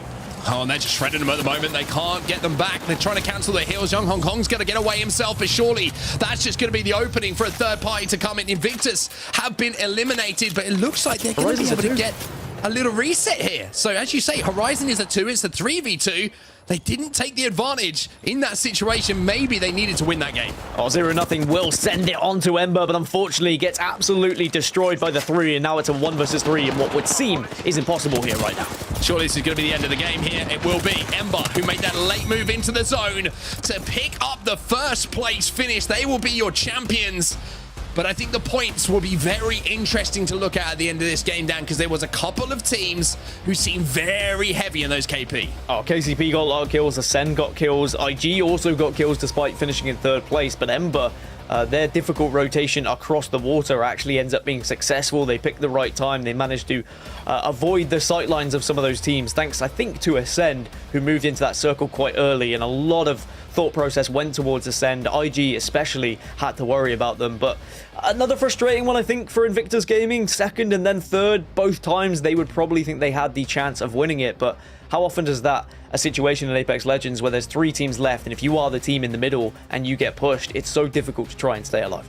It's very, very true. We'll bring John back in now after game number 2 because we've had 2 different winners so far fall out in Alliance and Invictus Gaming, and 2 big names who we were hoping were going to perform at this kind of level. Yep, you hit the nail on the head. 2 teams that we certainly highlighted to perform today, and what a start for Alliance. First place, dominant 24-point win, followed by a consistent top 5 finish as well. We'll see what that's going to do for them in the overall standings, but should do some goodness as we, of course, bring Gaskin back to the conversation. We're going to give Mark a little bit of a break here going into game number 3. Gaskin, so far from what you're seeing here, obviously Alliance performing well, but anything else standing out to you? I think Ascend's consistency in their rotations is really paying off, and having the addition of the only Newcastle in the lobby is working out as well. I think Newcastle offers a lot of utility that a lot of Legends don't, so having that extra ability to both res and get the shield down is helping out Ascend right now. But I'm loving seeing the kind of differences in Legend selection, John. I know you're a fan of a bit of variety as well, so seeing these off-meta picks, the Rampart featuring as well for G-Dolphin, it just makes it extra spicy in these lobbies. Yeah, I got to agree with you. Obviously, a sad day that we had to say rest in peace to Lifeline for competitive Apex. E6 walking away from the Lifeline pick. You saw them tweeted out a little bit ago, or at least starting today. But they're going for a pretty, I think they're running default team comp of Seer Horizon and Valkyrie. Let's take a look at the highlights from game number 2 and see what other comps are on display. And you mentioned it, the only Newcastle in the lobby in the hands of Ascend, which is a bit surprising here, Dan. And so talking about that, obviously in NA we see a lot more Newcastle, only Ascend rocking Newcastle here as you walk me through the highlights. Yeah, I feel like people are starting to lean away from Newcastle in this region, and I think that maybe comes down to some of the aggression that we're seeing, the more Horizon picks coming in as well. Alongside Seer, you do have the ability to play a little bit more aggressive, and even though there are Watsons that are playing very defensive and setting up in areas, with Cryptos also featuring quite heavily, and I think around, 25% we've seen featuring, you are going to see a lot of those fences just get taken down. So it's going to be so difficult to try and stay up if you are one of those Watsons teams. So we're seeing people trying to find more of an aggressive comp that can kind of match it. But also it goes from region to region. If you start to see a lot of Newcastles, it means that you can also play Newcastle. But with a lack of Newcastles, it means you might be punished if you start to try and include it. Well said. I think you've seen the meta shift a bit already so far in EMEA. It's going to continue to do so throughout the Pro League, which is always fun to analyze and fun to discuss. The Kansas City Pioneers looked like they were having themselves a great game, but of course ended up getting focused by every single team. Despite the Watson fences in their hand, they get pushed by Alliance, who is playing the exact opposite of Ascend. You saw Alliance playing hard edge and doing it to some success. Yeah, really successful. It's so tough with the rotation that Alliance had. That's why you've got to commend the 6th place finish that they had with the kills. They were able to get on top of it. They very easily could have got kind of held out earlier on, but they went for a very wide rotation through the northern side of the zone to find them on exactly the opposite side that they had landed. And I think that caught a couple of teams off guard, and that's where they found their success. But Ember, the team who had a very difficult push from the western side of the circle, were able to time it perfectly, take that fight with IG. They were probably very happy to work out that Horizon only had 2 players, otherwise it could have been a very difficult ending for them. But once they realized they were in a 3 versus 2, it meant they could capitalize on those kills, John. Yeah, that's right. Guess what? They capitalized. They did. A 12-kill game, matching Alliance's score from game number 1. 24 points on the board for Ember. Alliance picks up 8 as well. So very aggressive edge fighting for Alliance, but Ember is going to certainly be in the top 2 or top 3 overall. Kudos to them. They're a team that was coming in not necessarily well secured or well cemented in overall standing, so they need a big game. Pioneers, though, again, disappointing for them. Not the finish they'd like here on Storm Point. They got one more game, one more opportunity to close it out on SP. We'll see if they can do it. Vex Gaming with 7 kills, but the story for Vex has been, Gaskin, a lot of kills early, a lot of aggression, but inability to place. Almost all of their points are earned through kills. As we take a look at the series standings overall here, your thoughts on that? I think that Vex points, the fact they got 8 and Horizon, who finished in 2nd place, got 9, shows how different you can play this game, right? No kills plus placement can get you a lot of points, but a lot of kills and little placement can still get you around the same points as those who are kind of 2nd through 6th. But you're not going to get those big games. You're not going to have that opportunity to have that like 20-plus point game that we see so many of these teams do, where they get kills plus placements. And I think as the season comes to an end, I think placement is going to matter more than kills ever so slightly. But it's about knowing when to play placement. It's about knowing when to go for kills. It really is down to that circle, down to where that zone is moving, John. Because if the zone is nowhere near you, you have to try and prioritize kills. You have to try and be aggressive. Otherwise, you're just going to get punished when you try and walk in late. Yep, that's a great point. And in the end, multiple ways to play the game, which you love to see. But if you want to be a top 3 team, you got to be able to do both, at least 1 or 2 games out of the series. Otherwise, you're going to continue to hover in that 5th, 6th place where Vexed has been for quite some time. Let's take a look at the final circle and final moment of that game. Dan, in that one, walk me through it. So it looked like IG were in prime position. They were kings of the mountain. They had the Watson fences set up, but Ember moved in late, got their own Watson fences down, and they took this fight. And I don't know whether IG pushed a little bit too soon or whether Ember really were the aggressors and initiated it, but it seemed like IG weren't as ready as Ember was in that engagement. So I think IG maybe got caught off guard ever so slightly. And then once this was a 3 versus 2, I don't think there was any doubt in anyone's mind that Ember were going to win this fight. Horizon tried to get aggressive, hoping that Ember would have lost a player or 2. You can see 0-0, goes round to peek, and unfortunately he peeks into 3 boys who all shred him to pieces, and then Mimu, the last remaining on Ember, had really no chance in a 1 versus 3. You shouldn't see a 1 versus 3 happen at this level in Apex Legends unless you're seeing huge mistakes from that 3, no matter how good the final player is. Yeah, I agree. Ember, kudos to them. They basically just snatched that game right from IG. They earned it by winning that 3v3 against Invictus. But surprisingly enough, yeah, you're not going to lose a 2v3. But Young Hong Kong had 1 HP, literally. No shield swaps were available. He kept looking for a shield swap. They had to heal up the old-fashioned way. They popped a med kit. They popped a shield battery. So if Horizon pushes that fight 10, 15 seconds earlier, and that's kind of the art, right? You have to know when to push your opportunities, especially if you're a team of 2 in a late game. They probably have a much better chance and potentially can win out that 2v3, but Horizon was just a little bit slow there. Yeah, they were a little bit slow. I did see on the map head that one of them was still looting as well. I think they were trying to take the opportunity to get back up to a full state where they could get weapons, they could get shields, but it was just that little bit too slow. But unfortunately, that's timing. That's what can happen sometimes. I think they'll be happy with the 2nd place finish they got, considering they had no kills, considering they were playing with nothing for the entire game. They still got 9 points. Yeah, I agree with you. And in the end, Ember takes the 1st place finish and earns it, taking out IG, as we said. And you may say, Ember who? I'm not really familiar with Ember as a Pro League team. Yeah, that's right. They qualified through.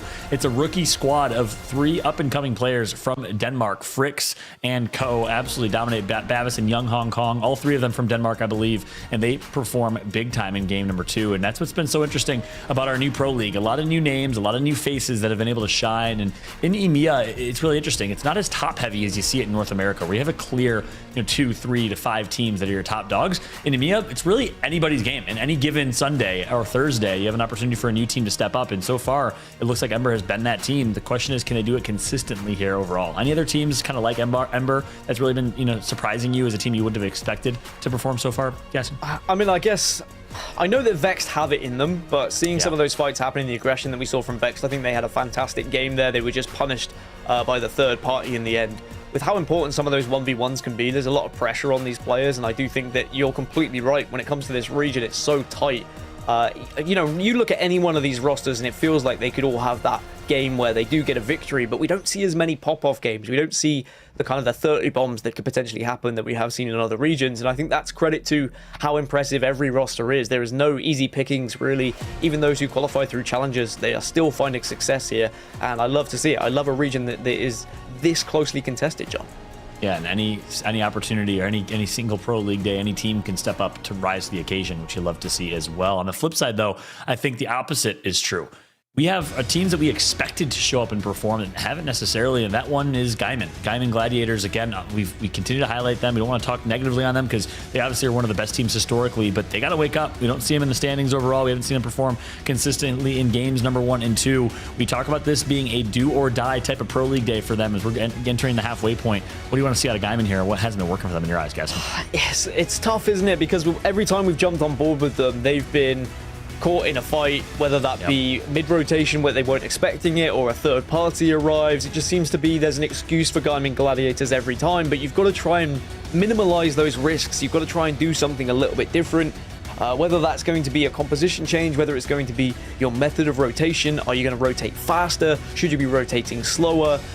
These are all the questions that they're going to be asking themselves, because individually we know they have the potential, they have the skill ability to take these fights, but they just seem to be caught off guard each time. So I'm hoping that the Gaimin Gladiators can find some of the form that we've seen previously when they were competing in other pro leagues, but for now they are struggling, that's for sure. Well said. All eyes on Gaimin. For those that are not aware, Gaimin Gladiators, formerly FA Kitties, former Gambit Esports, the team that dominated the beginnings of the ALGS in EMEA, has been nowhere to be found the first 3 weeks of Pro League. Can they turn it around today? That is the question. I want to point out, Ember won that last game. And actually, quick discussion point, Dan, not to disagree or kind of be the pessimistic one here in the discussion, but you always kind of make a point of the teams that are closest to circle have a clear advantage. The stats don't lie. If I recall correctly from Champs, the stats actually show that it was 50-50, split down the middle. And from what I've seen overall, I'd love to actually, if we haven't, a statistical breakdown, anyone that's been tracking it, or anyone in the community that is passionate, wants to take a look, I'd be curious to see what the statistic is, because Ember wins that last game actually playing far from zone. Yeah, championships, we saw it a much more even split. I think as the meta changed coming into this season, we've started to see it be more focusing around defensive legends and Watson coming back into it. Certainly the first couple of weeks was very zone heavy and those who early rotated. But now, especially in EMEA, with the meta shifting again, getting a little bit more aggressive here or there, I think we are going to see more teams, as you say, getting victories from a little bit further away. And I think that is good for the health of the game, for the health of the meta as well, because it means there's a bit more variety on who is winning those games, and it's not just about, oh, well, you had the zone close to you. There are some teams who are going to be able to prove that, and it makes it more impressive when a team gets a victory and they've had to travel the entire map because they've had to battle through some of these teams who have been set up for the entire game. Yeah, that's a great point. It really depends on kind of where the meta is currently at. And at Champs, the Seer meta came out of nowhere, was so popular and so effective for teams like Furia and others that you were able to see a lot more edge teams win. But currently, Watson is in play. You see a lot more Newcastle in play. Speaking of Newcastle, we're switching over to Send. You see them rocking Newcastle right here. And that's why early rotates and being closer to zone has certainly been the advantage. But for those that are maybe new to competitive Apex, or not entirely sure what we're talking about, historically in Apex, there's been 2 playstyles or somewhere in the middle as a hybrid. Playstyle number 1, early rotate, and play defensive legends and use those defensive legends to secure placement points is the focus. Make it to late game, you'll pick up some kills there. Playstyle number 2, an edge fighting playstyle. You're constantly playing the edge of the zone, you're rotating in on the back end, and you're taking fights along the way as you slowly inch your way in, and then when you get to the late game, you hope that you can just bully your way into Godspot or into a position to win the game, or a hybrid of both. You see some teams that flex depending on where the zone pulls and can play both playstyles. A lot of discussion on, does edge fighting or do edge fighting teams really exist anymore? Just because the comp is so is so different, the meta is so different. Right now we got a Send dropping on a team again. Yeah, great shots already from Ascend, just Valkyrieing in, making sure they can get aggressive on a team that they knew was already up here, and they've got the first knock, and that means that this should be just cleanup crew now. Ascend are one of those squads that when they have the advantage, they usually press on it, and you are going to see them get that finish and take over this building. So Ascend trying to take high ground, trying to prioritize positioning already, but it is edge positioning right now. You can see on their minimap, they still have to move a little bit to get into the next circle, but this is what Ascend have done so well throughout these last few weeks of Pro League, is they kind of move in on teams, take their position, take their loot, and then they move again. They're constantly getting aggressive. Yeah, well, hey, we got an opportunity to listen into Ascend in the fight here. Third party is looming. Let's jump into a listen in here with Ascend. Thank you. On me one. Dead. 1v1. Oh, 1v1. Has him, has him. Hold on. Let me help. He's pushing the other door. This door. He's pushing that door post. Just heal up. Pop a medkit if you need to. I'm gonna close this door. He's not gonna push from this side. Just heal. The other guy's gonna open the door. I know, no worries. I'm watching.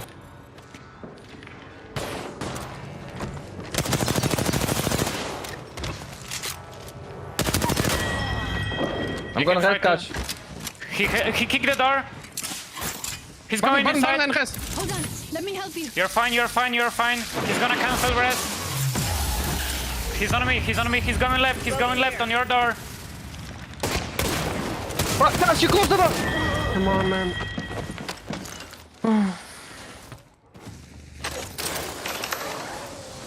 And it's going to be 3 Tricks who clutches up in the 1v1 against Ascend to keep his team alive, despite that being a 2v3 overall. What a play showcasing the skill here for the Corporate Boys.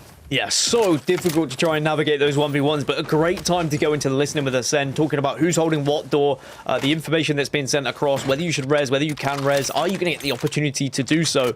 But the Seer ability coming in amazing there, just being able to deny the res, I think really won that fight, because then suddenly he was out of sorts post-kill, he was out of position, and just unfortunately not able to hit the shots there with the Mastiff meant that he did go down a little bit earlier than he would have expected. Frustrating for Ascend, considering their success that we've seen as of late, but sometimes that is going to be how the cookie crumbles.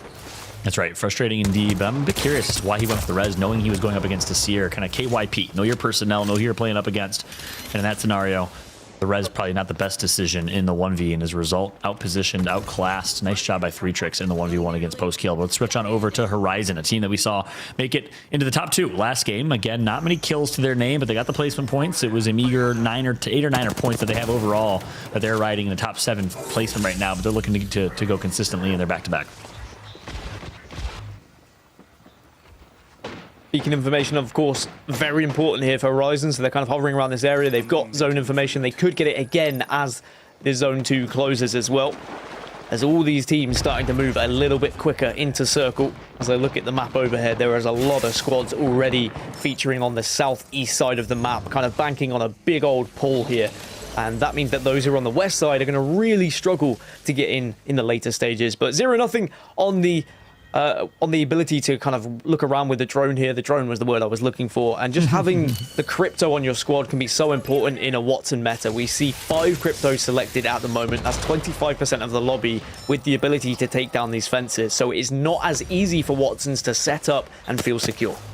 Every single fence deleted, but they're not going to be able to play off that action here. Forge should be secure on the high ground, and they had to be careful because we know that Vexed just took out Na'Vi nearby. So Vexed, one of the most aggressive fighting teams, not afraid to play and W key for position. So if you enter a fight, you're instantly going to get third party, and that's why, despite taking out some fences there, you didn't see Horizon try to capitalize. Thoughts on Horizon's position right now? I don't think they have a Wattson to their name, so they're a little bit exposed, but we've seen a few teams kind of win from those trenches. You think they're well poised here in this late game? Yeah, they're in a pretty good spot over towards the area where they've been holding at the moment. Launchpad seems to be where everyone's kind of banking on, so you've just got to expect that there's a lot of teams that are going to be trying to take those areas off you. So it's about how you set up and how you defend, and are you in a position to quickly get aggressive when those teams do arrive. We saw the KC Pioneers doing it in game number 1 when teams started to land around them in the late game. They quickly pushed out of their building, got the kills, and then retreated back into their building. It's a very fine balance that you have to try and make sure you have positioning for. But the map is certainly getting busy over towards Launchpad. Everyone is sending it over there. There are buildings that you can play, but those who are outside of them at the moment are having a tough time, and that's why they're all just taking these pop shots at one another, letting them know they're there. There's the map overhead for you. You can see that congestion in the southeast side of the map right now. Yeah. So as we take a moment away from Launchpad and over to our edge fighting teams, we have Element 6. You see at the top left of your screen there. Element 6 versus Phoenix Legacy in an edge skirmish. Will they end up taking this fight, or will they just peacefully coexist and rotate into zone? Eventually, though, they're likely going to run into each other. So if they don't fight now, they will later. And you saw that was actually Effects box there. I think Alliance out of this lobby. So that's going to open up an opportunity for other teams to step up. One of those teams, well, it could be Vexed. They dropped Launchpad. And because they dropped Launchpad, they had a beacon there. They had the intel. So they were able to not only pick up a couple kill points, 5 kills to their name, but they also should have their pick at Godspot overall here as 3 Muppets take some casualties. 3 Muppets just trying to get back up onto their feet, as again they're around Launchpad as well as what seems like the entire lobby at this point. Everyone trying to fight for a little bit of positioning, a little bit of map to play with, and as you can see, some better than others, because 3 Muppets do not have much to work with. Vex, however, they have a little bit more territory. They're being a little bit more sporadic with their placement because they can afford to kind of look for these teams that are around them. It looks like Vex are wanting to take a fight, which I'm not really surprised when you look at their composition with the Horizon coming in as well to give you that elevation to get above teams. And after what we saw in game number 2, we know that Vex have the possibility to get aggressive, and we know that they can win fights. That's right. They've already done so. Not many teams will be gifted the zone right to their drop spot and a beacon, yet still have 5 kill points, as opposed to just saying, hey, let's be content taking Godspot and chilling. They say, nah, let's hold a ton of positioning and let's try and fight any team that contends for Godspot. That's exactly what you saw right here. Bitfix Gaming with Lil Max coming from Middle East. They find themselves in a fight against Heroes. French squad picking up Uchako, former Kick Esports star. Here they are in their debut in a big 3v3 fight, but Uchako's going to go down early. Yeah, goes down and needs a little bit of help now. Wrath is still alive. I'm going to be able to get this battery off.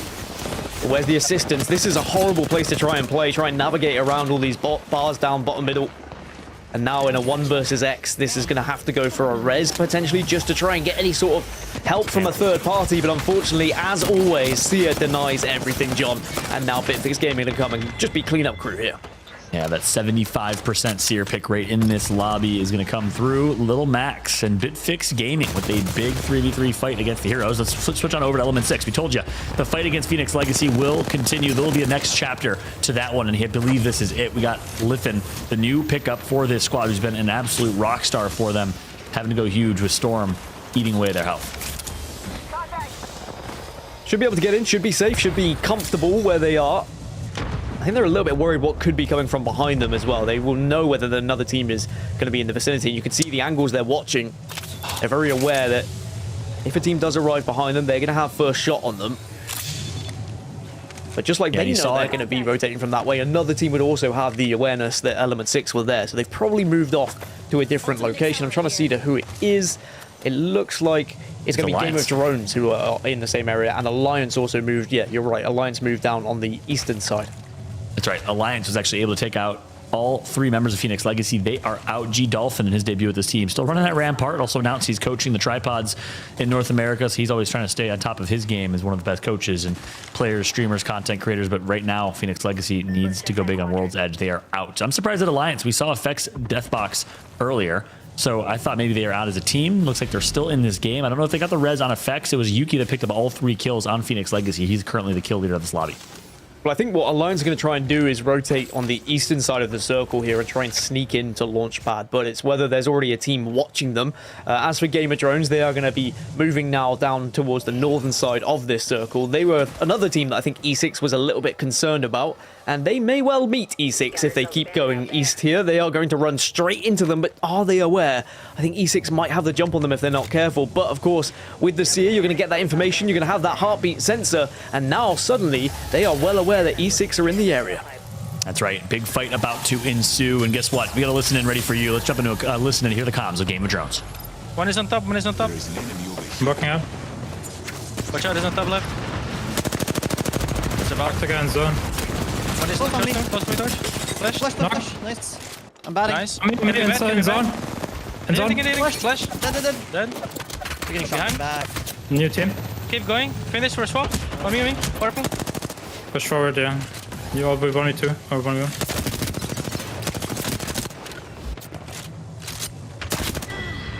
No. The nade.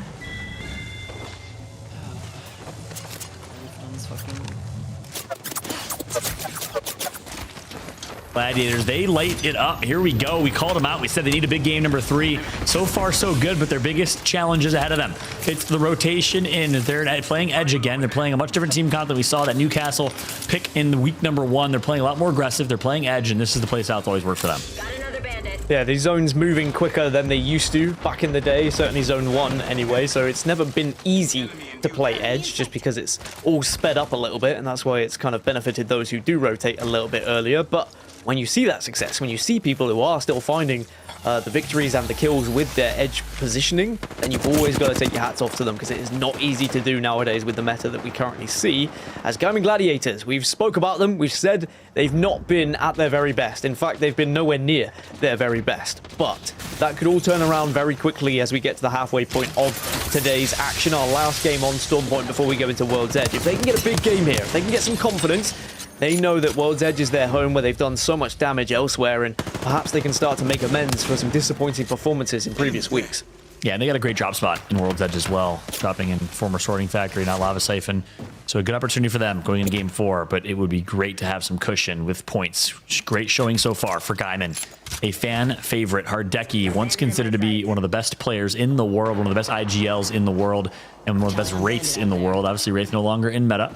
We'll see if Hardeki can return to that once former glory. No doubt in my mind that he can. And look, you have to understand with Gaiman, they didn't play with Artsco for nearly a year. They were playing with PKMK and a sub. It takes time to acquaint yourselves with that third to kind of get back in the swing of things. So we'll see if Gaiman can turn it around. Artico, one of the top players and performers from the Ukraine, fortunately due to the war and conflict, not able to attend a few LAN events. We'll see how they will return. Max Strafey in a similar boat. Information trying to be gathered by the drone. As I look at the map overhead, GG, one of the few teams outside of zone at the moment. KCP also find themselves outside as well as EKO. So those squads are going to have to make their way in. But as we look, center zone, Horizon, we touched on them a little bit earlier. We saw they were in a great position, but elsewhere, Pioneers are getting an engagement here, John. Yeah, it's Turkish Stars right in front of them. All 3 members of KCP still up, able to hit reset and heal back up, and the Turkish Stars will be eliminated. And I love how they played that in that moment. And here's a note for anyone, silver, gold, aspiring Apex players. There's a concept of you've done enough. If you do 100, 120 damage, but you take 60 damage, you've done enough. You don't got to finish those kills. You broke ice, you did the damage, and you set your team up for success. And that was the situation right there. I think it was Nasky who was the tip of the spear, broke ice, and did the damage initially for Strafey and Dell to be able to clean it up. They come out on top in that 3v3, and they will now work and rotate their way in to some success. Kansas City Pioneers, Gaiman Gladiators, some of our biggest names in Apex still alive in this lobby.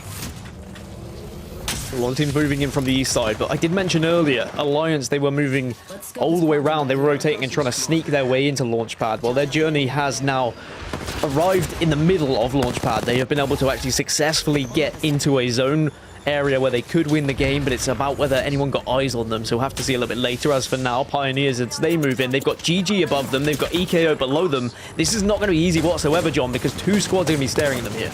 Yeah, that's right. It's going to be a tough rotation. Oh my goodness, here comes the push. Kansas City Pioneers knocked and about to be out of this lobby as Zuni and Artico both contribute. Gaiman Gladiators is having their way. Nicely placed Arcstar right there for Hardeki. And this is the Gaiman we're used to seeing, flowing so well as a team, and despite being under duress, comfortable being uncomfortable, picking up kill points along the ways and making plays every step of the way, as well as Gaiman gets some more damage with the Arcstar but decides not to push. They're now stuck as a meat of a sandwich with 2 teams to the right and left.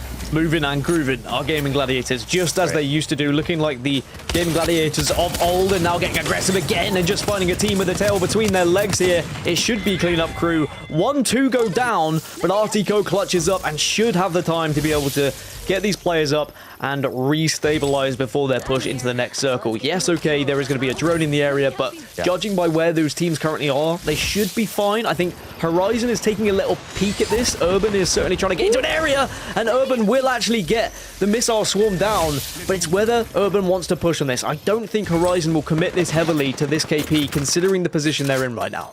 That's right. So actually, Horizon is the team that's rocking the drone. So they had the intel from the drone, and Horizon pushed up just to try and be a nuisance, maybe try and see if they can make a play out of this. But ultimately, they decide not to push because guess what? Ember is going to be the team that's flying at them. Horizon, I believe that's them. Yes, it is. No, it's Alliance. Sorry, I take that back. Alliance taken out to the hands of Ember. This is where we saw Horizon earlier in the lobby. Not sure where Horizon is currently positioned, but Ember looking to go back-to-back. 7 squads remain here. We have Gaiman, we have Ember, we have Alliance recently eliminated, but Horizon, I believe Vex still alive as well. The position that Ember were in, Horizon are in pretty much the identical position just south of them on the little bridge extension. This is where both of these teams are going to be, but now this is where the fights are going to ensue, right? GG are going to try and push this little bridge. This is where Ember are. Jay Savage and the rest of the squad are currently on the other side of this as well, so Ember just get collapsed on by everyone, and now the bridge is suddenly Gaming Gladiators, so a team who was out of nowhere finds themselves in one of the best positions in the game at the moment.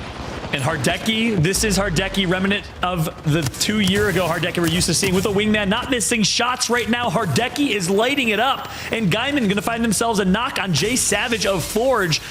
Quite a few more kill points for Gaiman. 6 squads remain, and they're showing no signs of slowing down here, Dan. Yeah, Horizon and Gaiman Gladiators, the two teams with some of the best positions at the moment, but it's about where this next circle goes, where it moves to, who's going to get the better position, or is it going to be between them? It's going to be very much central in the water area as we get into the final circle. 4 squads left as it's going to close slowly now around them. Gaming Gladiators probably the closest team to where that circle is going to finish. They shouldn't have to move for quite some time now. So it's going to be about the other teams. When do they move? How do they move here? As there is Watson fences occupying so much of this space. Beautiful overhead camera. Look at Phoenix. 20 HP to his name. Hardeki on Seer says, I see you. And Phoenix is going to finally show himself and get taken out from this lobby. Forge eliminated. Jay Savage as well. Gaiman picks up 2 more kills. That's 9 total for them. And 3 squads remain. We got LFO, team of 3, Horizon, team of 3, and Gaiman Gladiators, team of 3, to close this one out. This is really going to be the waiting game. When do you push? Do you try and be the aggressor? Do you try and maybe get an ability or a grenade off to try and encourage the other team to actually push? Or do you accept that you're not in one of the better positions, that you might have to play for second place here? But all the meanwhile, the circle is going to start to close around you, and it is really going to increase the speed of which you need to be thinking about where you go next. A tough final circle to navigate. Gaming Gladiators, I would say, in my opinion, have the best position, but you could also say that LFO, with the ability to walk out from cover underneath, probably feel pretty good about themselves as well. It's just a case of who shoots who first here. That's right. Waiting game indeed. And of course, right now you got to think LFO.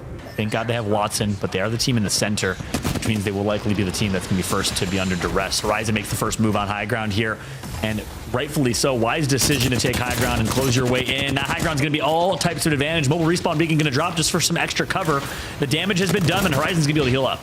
So much shots going down, but it's mostly hitting the generator at the moment. Gaming Gladiators still a full 3 as Mimu is the first to go down from Horizon. So Gaming Gladiators still in one of the better positions. Artigo wants the swap but can't get the swap, but they are able to back off. They are trying to force LFO closer to their opposition right now as they can just hold down this ground and they can nade for free. That's right, and those nades are going to connect. Not a lot of damage, though, courtesy of the nurse to the Arc Stars, but Gaiman does the damage. Bow check, bow in hand of Hardeki. He's going to connect. Horizon's going to be taken out first, and Gaiman Gladiators will clean up after. They're going to do it. Game number 3 with a 10-plus kill game for Gaiman. They go huge and respond to the Call of Duty, Dan. It's about time. We saw the Gaming Gladiators do what we know they are capable of, what they should have been doing for weeks, but finally they put it all together. They managed to get the pieces, and what an impressive display we've just seen with how they moved around the map, how they were approaching the edge of the circle and the teams they were able to fight, and how they just bullied their way into that final circle, taking one of the better positions off of Ember there. Extremely impressive, and what we would expect from GG. This is what we were hoping to see, John. Absolutely. They had to earn it, and earn it they did. Congratulations to Gaiman. It was a tough rotation. Again, a team that's not actually in zone or close to zone, rotating and finding success, which we all know, we discussed kind of in current meta, difficult to do with a lot of Watson fences in play. And with everything that we saw, Gaiman's still able to do it with, I think, a 12 to 15 kill game. I'm excited to take a look at the standings here in a moment. We're also going to welcome back Onset into the discussion here in a moment as well to break down all the action. Onset, I know you were watching. We said take a break, yet here you were. Every step of the way, I saw you in Discord communicating. I know you were watching as well. Your thoughts in game number 3? Hey, it's about damn time, right? That's what all I can say, because we have been waiting for GG to remind us of how good they are. That was the GG we have seen for so many years. Just dominating 3v3 fights, creating openings through damage from the wingman of Hardeki, and it was just like, oh, something clicked. It was like, oh, this is how we played.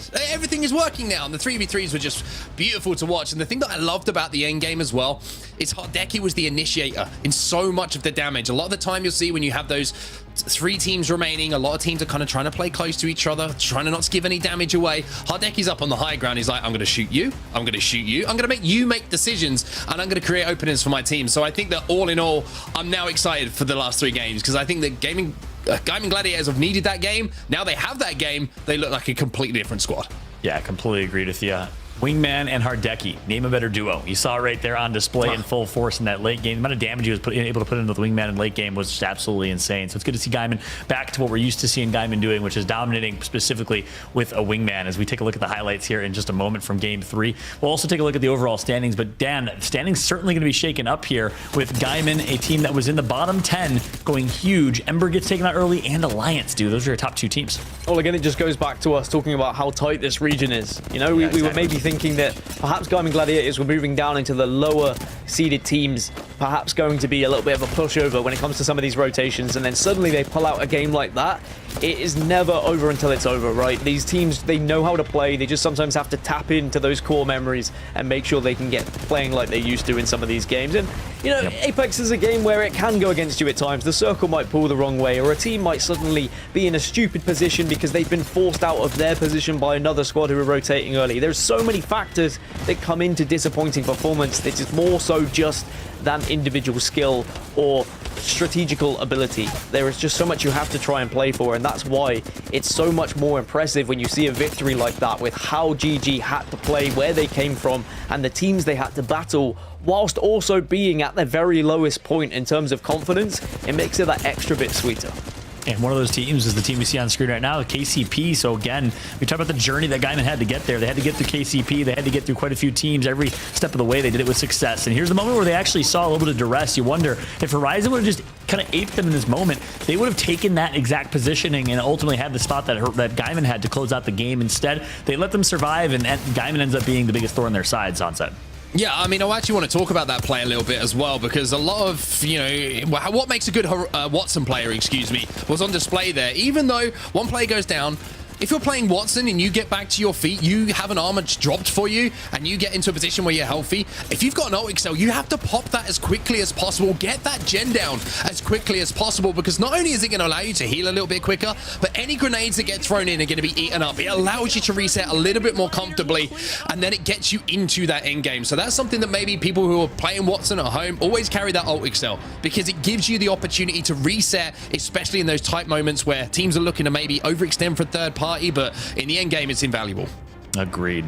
And as a result, despite not having the Watson generator, they still were able to get the revives and still able to come out on top with a 16 kill game, 28 points for Gaimin. Again, we keep saying it. Sorry to beat this as a dead horse, but it is a dominant showing. And this is the Gaimin we're used to seeing, showcasing they still have what it takes. 28 points for them. LFO Forever also showing some life with the second place 3-kill game. Horizon, consistent top 3, top 5 finishes for them. That'll help them in the overall standings. But then you have teams all the way down like Alliance and Ember that got taken out early, only 5 or 7 points, which means when we take a look at the overall standings here in a second, Gaskin, it's going to be shaken up quite a bit. I think we're going to have a really even distribution of points as we take a look at the second page here, Dan. And just looking at like those placement points and the teams that got around, you know, 5-6 points, they were all rotated early, they were all in position, but Gaming Gladiators ruined all of the statistics. They ruined all of their chances by being just the sheer aggressive side that we've seen so many times, and they bullied their way into that final circle. They ruined the game for so many teams. But in the overall standings, Alliance still just about in first place. Gaming Gladiators will climb up to second place. So for all the talk of us saying, well, where are Gaming Gladiators? What are they going to be able to do? Are they ever going to show it? Well, they have shown up, and now they find themselves in second place going into World's Edge. Indeed. They got to be consistent going into World's Edge as well. We got to see it again for them. As you see Alliance, Gaiman, and Ember in your top 3, but IG Ascend showing a lot of consistency. Vexed as well continues to hover in that 5 to 7 range. We'll see how they'll perform going into World's Edge. Pioneers, though, the biggest surprise in this competition, in my opinion, alongside E6. Let's take a look at the kill leader, though, of the lobby. Who's on top? Well, it's Unlucky. So again, same situation. You see Vex nowhere near the top 3 in placement or overall standings, but they're able to be on top of the kill leaderboards. Unlucky's been playing out of his mind. Hardeki right behind him, Monset. Yeah, I think the way that Vex are approaching things is interesting for me because it seems like they've worked out how they want to try and get to the next stage of the tournament, right? And that is they're going to look for point accumulation. They're not too worried about winning games and closing games out because this isn't a match point format, right? This is about accumulating as many points as you can with some decent placements to help you. And that's the way the Vex are playing this because we don't very often see them in end zone. We do see them taking a lot of fights. We don't see them afraid of being able to, you know, taking a straight 3v3 when it seems to be a little bit maybe too busy to do that in certain situations. But my question for Vex is, if they do qualify for the next stage, if they do get through to the LAN environment and we do get to match point, do they have it in the locker to then switch up this game plan that they have? Because if you're looking at games won versus placements, I'm pretty sure that Vex, they're not going to have a lot of games won, but the placements are up there to keep them in contention. So that's my one thing looking ahead for Vex. Do they have a plan B when we have a change of format if they manage to get to that situation? Yeah, it's a good point. Obviously, right now, top 20 is the name of the game, and then top 10 overall point standings. Well, Vex has been staying there. They've been doing so with consistent kills placement, kills versus placement, and it's working out for them. But hey, obviously, quite a few other teams that have been showing up this weekend. It's time to take a look at our kind of team profiles here halfway through the show, our halftime team focus. Gaskin, which team do you have your eyes on as your team to focus on here in this halftime? It's hard not to talk about Alliance, really, with how they approach the start of the day and with Effect finally being on our screens competitively rather than just what we've been seeing in scrims. They usually are a team who starts slow, right? So many times we talk about Alliance, they start slow and then they perform well towards the end of the day. A complete flip of that today. We saw them explode onto the scene in the first game. The way they've been entering fights has been incredible. This particular game that we're seeing highlights of, the way they rotated in late and they held out other teams has been incredible because games 2 and 3, they had to move quite far to rotate through the zones. And considering how comfortable the first zone was for them in game number 1, suddenly games 2 and 3 became more difficult, but they still fought through. They still got, top 6 in those games plus kills as well. I think it's the consistency from Alliance, which is so impressive right now. Yep, the fact that they're doing it all the way from Lightning Rod, the northeast part of the map, it's obviously difficult to get to. Some of your dropship paths don't actually get you there. You have to take a launch cannon to get there sometimes. Alliance is doing it to some success. However, the opposite side of that coin is, Mark, who I believe you want to focus. It's Na'Vi. Yeah, I'm going to talk about Na'Vi because it's very easy to talk about the teams that are at the top of the leaderboard, looking great, looking strong, but Na'Vi is an interesting one for me because it kind of highlights the knife edge that a lot of Apex Legends in these lobbies is played on, because Na'Vi have been in positions where they've got 2 dead in a team fight a few times early on, but they're not able to clutch the 1v1 scenario. And that might seem like, okay, they're just losing the team fight. But then we've just seen what happens for a team like Gaming Gladiators, right? If they get that first win, they get that 3v3, all of a sudden you got extra loot. All of a sudden you go into your next fight looking a lot stronger. All of a sudden your confidence is there. The communication is there. And at the moment, Na'Vi just seem to be one step off of that at the moment. But if they can start to tighten up in those team fights, win that first team fight, then who knows what can happen for them, because they're part of the chasing pack at the moment and they need to start finding those results. Yeah, we've been obviously highlighting Gaming Gladiators, but another team that honestly could be in a similar category as Na'Vi. With that said, they were in top 15 overall standings going into this competition, so certainly not in the same situation, but you haven't seen them dominate like they used to. When they were formerly CHMK, they won multiple events or championships or pro league weeks. We saw consistency out of them week over week. We haven't seen that same consistency for the Na'Vi banner in quite some time. Can they turn it around? I like that highlight, and I like the diversity, the dichotomy between the two in Alliance and Na'Vi. But outside of those two, some squads again that you would have expected to perform maybe at a top 3 level is Kansas City Pioneers and Element 6. E6 goes off of the Lifeline off meta pick. It was Lifeline Crypto. They're now back to, I think it's a default Seer, Horizon, and Valkyrie team composition. Gaskin, from what you've seen from them so far, and KCP, pick your litter here. Which one do you want to focus on, and which one do you think, or what do you think is not going so well for them? I think if I look at Pioneers and how they've approached the games, it's more so the teams around them haven't been able to allow them to play the game they want. They've been rotating early, they've been getting central zone, the zone moves away from them a little bit, and then they try and move across slowly, but other teams that are just there, they're waiting, and they're constantly getting into kind of third-party engagements or getting into the later zones. There's just other teams in the priority areas that they would like to get to early, and I just think that Pioneers are struggling at the moment to win those those key risky fights, right? They're winning the early engagements, that's fine. They're getting into the later circles, but when it comes to crunch time, they're not winning those 3v3s. And we saw similar things happen a couple of weeks ago. They tweeted out saying, look, we've just not been playing well today. We've not been winning our fights. I think it's a little bit like that today, but that can very easily turn around on World's Edge, where perhaps things will go a little bit more their way. Yeah, and I know Nasky's not always want to be one of excuses, but also some difficult zones for them. Obviously, Alliance has done well despite some difficult zones, and same thing with Ember and others. But they drop wall, and we've had 2 southern zones there in Storm Point, so we'll see how they can flip things around on World's Edge. But hey, obviously a lot to break down in terms of our pro teams. If you, any one of you watching right now, want a chance to be in the Pro League in Split 2, well, guess what? We got some action for you. Challenger Circuit, number 2, 3, and 4. If you win the Challenger Circuit tournament, you're in to the qualifier against the bottom relegated teams from Split 1 Pro League. This is across every region: North America, EMEA, APAC North, South, and South America. Make sure to register. The registration, you'll see close dates are right before the tournament.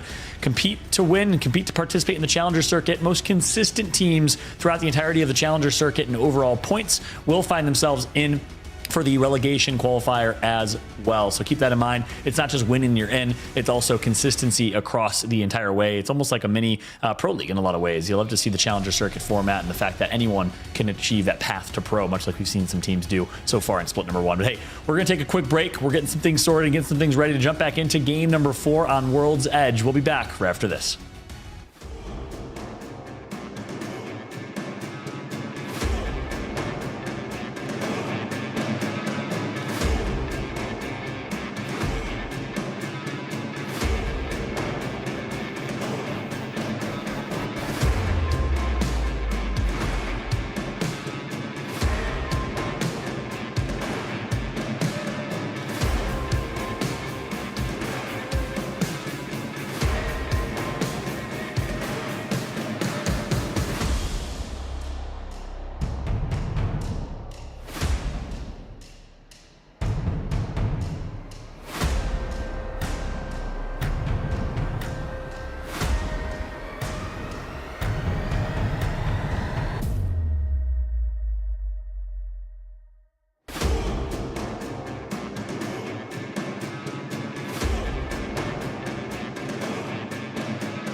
WD Black, the official storage partner of the Apex Legends Global Series.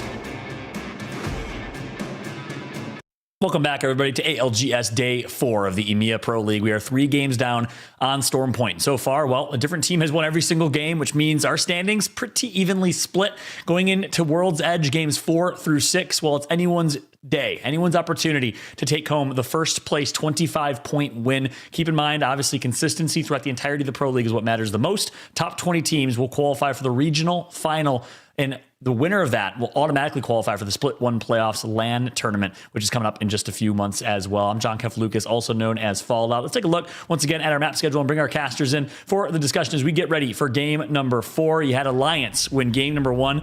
Ember win game number 2. The Gaiman Gladiators win game 3. So 2 out of the 3 games are won by the former Titans of EMEA, Alliance and Gaiman. This is certainly a day that looks like one of old in the European competition with Alliance and Gaiman on top. But does it feel good to be back? It's almost like orders restored here, Gaskin. Yeah, I think that, you know, seeing Alliance and what they've been able to achieve, I think there was worrying signs when we saw Vibes leave because, you know, this roster has just been such a forefront of EMEA for Apex Legends for quite some time. So when that change happened, there was a lot of discussion. Who was going to be there? Who was going to be that new third? And Effect, I think he fits right in. Yep, Effect in his debut has looked great. The amount of damage that he's able to do to open things up for his 2 teammates to kind of close out has been massive for this squad. The controller player from Russia relocated to Serbia to compete. Effect in his debut. But guess what? Game number 4 is here. Onset, Gaskin, take us through the action here on World's Edge for game number 4.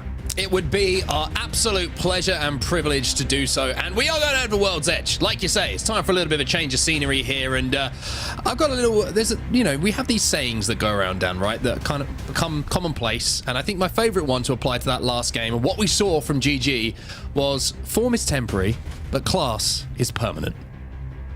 Yeah, it is just kind of, you've got to look at what a team does and how they battle through the hard times, because it's all well and good being a squad who really struggles in early stages and then disbanding or trying different compositions or doing whatever you can. It's about sticking to your guns. It's about sticking to playing the game you think the game should be played. And I think that's exactly what we saw from Gaming Gladiators. They just showed sheer amount of aggression in that game. They showed what they were made of. They bullied teams in every aspect of the game and they found success. So I think that it's just picking up the pace a little bit in the right times for Gaming Gladiators, and they should still be able to find success and get some more consistency. Yeah, not only that, the fact that they have such a priority drop spot here on World's Edge as well at Lava Cypher, this is arguably, in my personal opinion, one of the best places to drop, not just because of the how close you are to a lot of zones. It's a fairly central drop. The loot pool that you get if you're uncontested here is pretty much second to none. You also get beacon information. Sometimes you get the crafter as well. You're usually leaving fully suited and booted, and I'm talking like cravat, tie, pocket square, everything you could possibly want to go into those team fights, as well as having the option to get early priority position. But we are actually going to see a little bit of a contest going down here, Dan, which is, I'm not going to lie, I kind of enjoy seeing this a little bit. Yeah, just a couple of arguments happening in the early stages of a game and maybe just fighting for a drop spot or someone dropping in your vicinity. So it's about letting them know in game number 1 so they don't do it again in games number 2 or 3. But whoever does win this game, win this fight, might have a chance to win the entire game. That's sometimes how it can work and how detrimental it can be losing these early stages. We did get a brief overlook of the circle, which we'll touch upon later, because it looks like Corpa, they want this, Mark. They are continuing to be aggressive here. I've loved watching Corpa play today. I have to be honest. Every time they get damage done, they close that gap so quickly. You can see as well here, 3 tricks. He got some damage down, immediately knows that he's got a few seconds to cross and try and get damage down before that player gets his heals off. Also, when you're playing on Seer, if you can get into position to hit that Q and cancel those heals, all of a sudden the fight is heavily in your favor. But the fight may be turning now, because Heroes look like they've managed to get reset and also managed to get a little bit of a fight going their way. Yeah, Fricks has just gone down, and that's going to be tough now for Ember to try and get back onto things. Pavis also falls, and suddenly it's a 1 versus 3. Heroes going to get aggressive, going to try and push up on this and try and secure this KP. But this is a lot of noise that's happening on World's Edge, and I think teams might be drawn to it, might be able to potentially third party. It depends who is in the closest vicinity to really show what they're made of here and try and get a little bit of extra KP. But hats off to Heroes for being able to be so successful in that push. Yep, but here come the boys who were trying to force them off of that drop spot. It's going to be another 3v3 going down. It looks like Wraith has managed to get some heals off, but he's immediately going to have them stripped back off again. As now you're going to see Zako trying to use that black hole and also use this Havoc to do some damage, and Clutch will fall. I mean, the Havoc, I've got to say, if you get a turbocharge on that thing this season, it's still pretty nasty. Let me tell you, as you're going to see another example of it here. Oh my god, just every player that walks in his crosshairs right now is getting absolutely obliterated. Needs a little bit of help now from the rest of the team, but you push out a bit hastily, and Corpa do go down. And unfortunately for them, they tried to just get aggressive after seeing the damage. But as I said, this attracts a lot of attention, a lot of noise happening in the area, and everyone wants a piece of it. It's a 1v1, and actually, Fricks managed to get back to his feet. This is Ember coming back. You saw that. Young Hong Kong managed to get into a position to stay alive, and now he's going to try and close out, but no! This is looking a little bit shaky, and Heroes are eliminated, and Ember, who were the first team actually involved in this fight going down. Young Hong Kong escaped with just a couple of breaths left in his lungs, and he comes back to finish things off, gets his teammate back up, and now Bavis is probably watching and going, nice job, boys. Hit that beacon, get me back in the game. Unreal, really. That whole engagement, I think Heroes would have been confident as they made it a 3 versus 1 against Ember. The last player gets away, a third party arrives, Ember get back to 2. It's just everything that could have happened in that fight did seem to happen, and I didn't think Ember would be the team that comes out on top, but somehow they managed to achieve it, and now, as you say, they can try and reset, get that third player up, but of course, when you do deliver them to a beacon, there is going to be extra attention. But with the zone coming in, perhaps you can get away with it. Perhaps there's not going to be any teams in that vicinity now that you have to worry about. And as I look at the map overhead, it looks like Ember should be okay to get that player back in. Bavis should come back in, but now it's going to be a long old journey to the northern side of the map, because that's where we're going to be heading. We are going to be going northeast for this final circle, not as far as Climatizer. It's just going to be kind of probably north of Fragment East, around the lava areas. I would imagine we're going to finish around here, and we've got a lot of teams that are already setting up around there, but maybe 5, 6, 7 teams who are still outside of circle and have still got to make their way through. Yeah, that high ground is going to be really important to hold down as well around Epicenter. But one team that got eliminated, if you were kind of caught up and swept away by the team fights that were going down early on, was actually Ascendan. So Ascend have been a little bit quiet today. We saw them in the early game. In that first game, we should say, have a pretty good finish, but apart from that, just seem to have fallen apart a little bit. Not when I say fallen apart, I'm comparing it to their ridiculous standards that they set, of course, the last time that we saw them on our screens with those 3 back-to-back wins. But certainly, maybe a few things to think about for them. Yeah, I think that they've had a frustrating game in game number 3. And sometimes that can change your approach to game number 4, because I will always say that Apex is about confidence. It's about when you're going to be pushing into fights, and do you believe in your team? Do you believe in your ability to win that engagement? Do you believe in the calls that your IGL is making when it comes down to those rotations? And if you do have a really poor game prior to changing map, I think that is always going to like just knock the confidence ever so slightly of teams, and perhaps that's what we'll see from Ascend. But also Element 6, another team that has been struggling, another team that's probably not riding high on confidence right now. They have been able to get into the circle for now up by Survey Camp, but they are going to have to move a little bit further, and they've got that beacon information, so they will be moving probably sooner rather than later, especially having the Caustic available to them. Yeah, a little bit of flexibility in the composition here. You're seeing, like you mentioned, Caustic, and it's been a weird day, to be honest, for E6. We've seen them inside a zone more often than not when they're having to take their team fights, and they just seem to not be able to get the timing on their rotations or being held up, whatever it might be. But the game plan certainly has not been working for them so far, so Case Winnie's going to have to go back to the drawing boards between maps, and hopefully on World's Edge he'll have something a little bit different here. We do see a fight about to break out now between Game of Thrones, a team. He's trying to hold them out here with a couple of Watson fences. Let's see what the comms are like as they try and take this fight. They're getting aggressive here. Let's jump in with Game of Drones. They play on the respawn beacon. Ulting. One is her right. Knock one. Push that, push that. One is close, one is close. Yeah. Kill the guy close. Kill the guy close. I got destroyed. I'm healing. I'm watching the 2 guys behind. Yeah. One cracked. I'm betting. Yeah. One is on the tower. I'm healing. They're all there now. All there? Okay.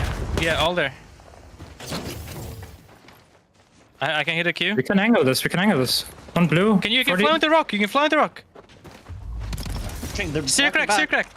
Okay, good. I'm pushing up a bit. I'm selling. I got destroyed. I'm healing. Watch out, you're low there. I might be dead. They took the house now. I have to go back. So far back. Wait, chill. Like. Under tower. Moving up. 30. Still low. I want to I'm gonna hit a cancel. Yeah. Okay.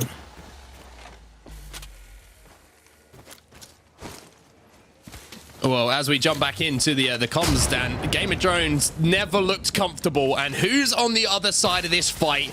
It's GG. After the back of a GG themselves picking up that first place finish, all of a sudden you're seeing how hard it is to fight against them.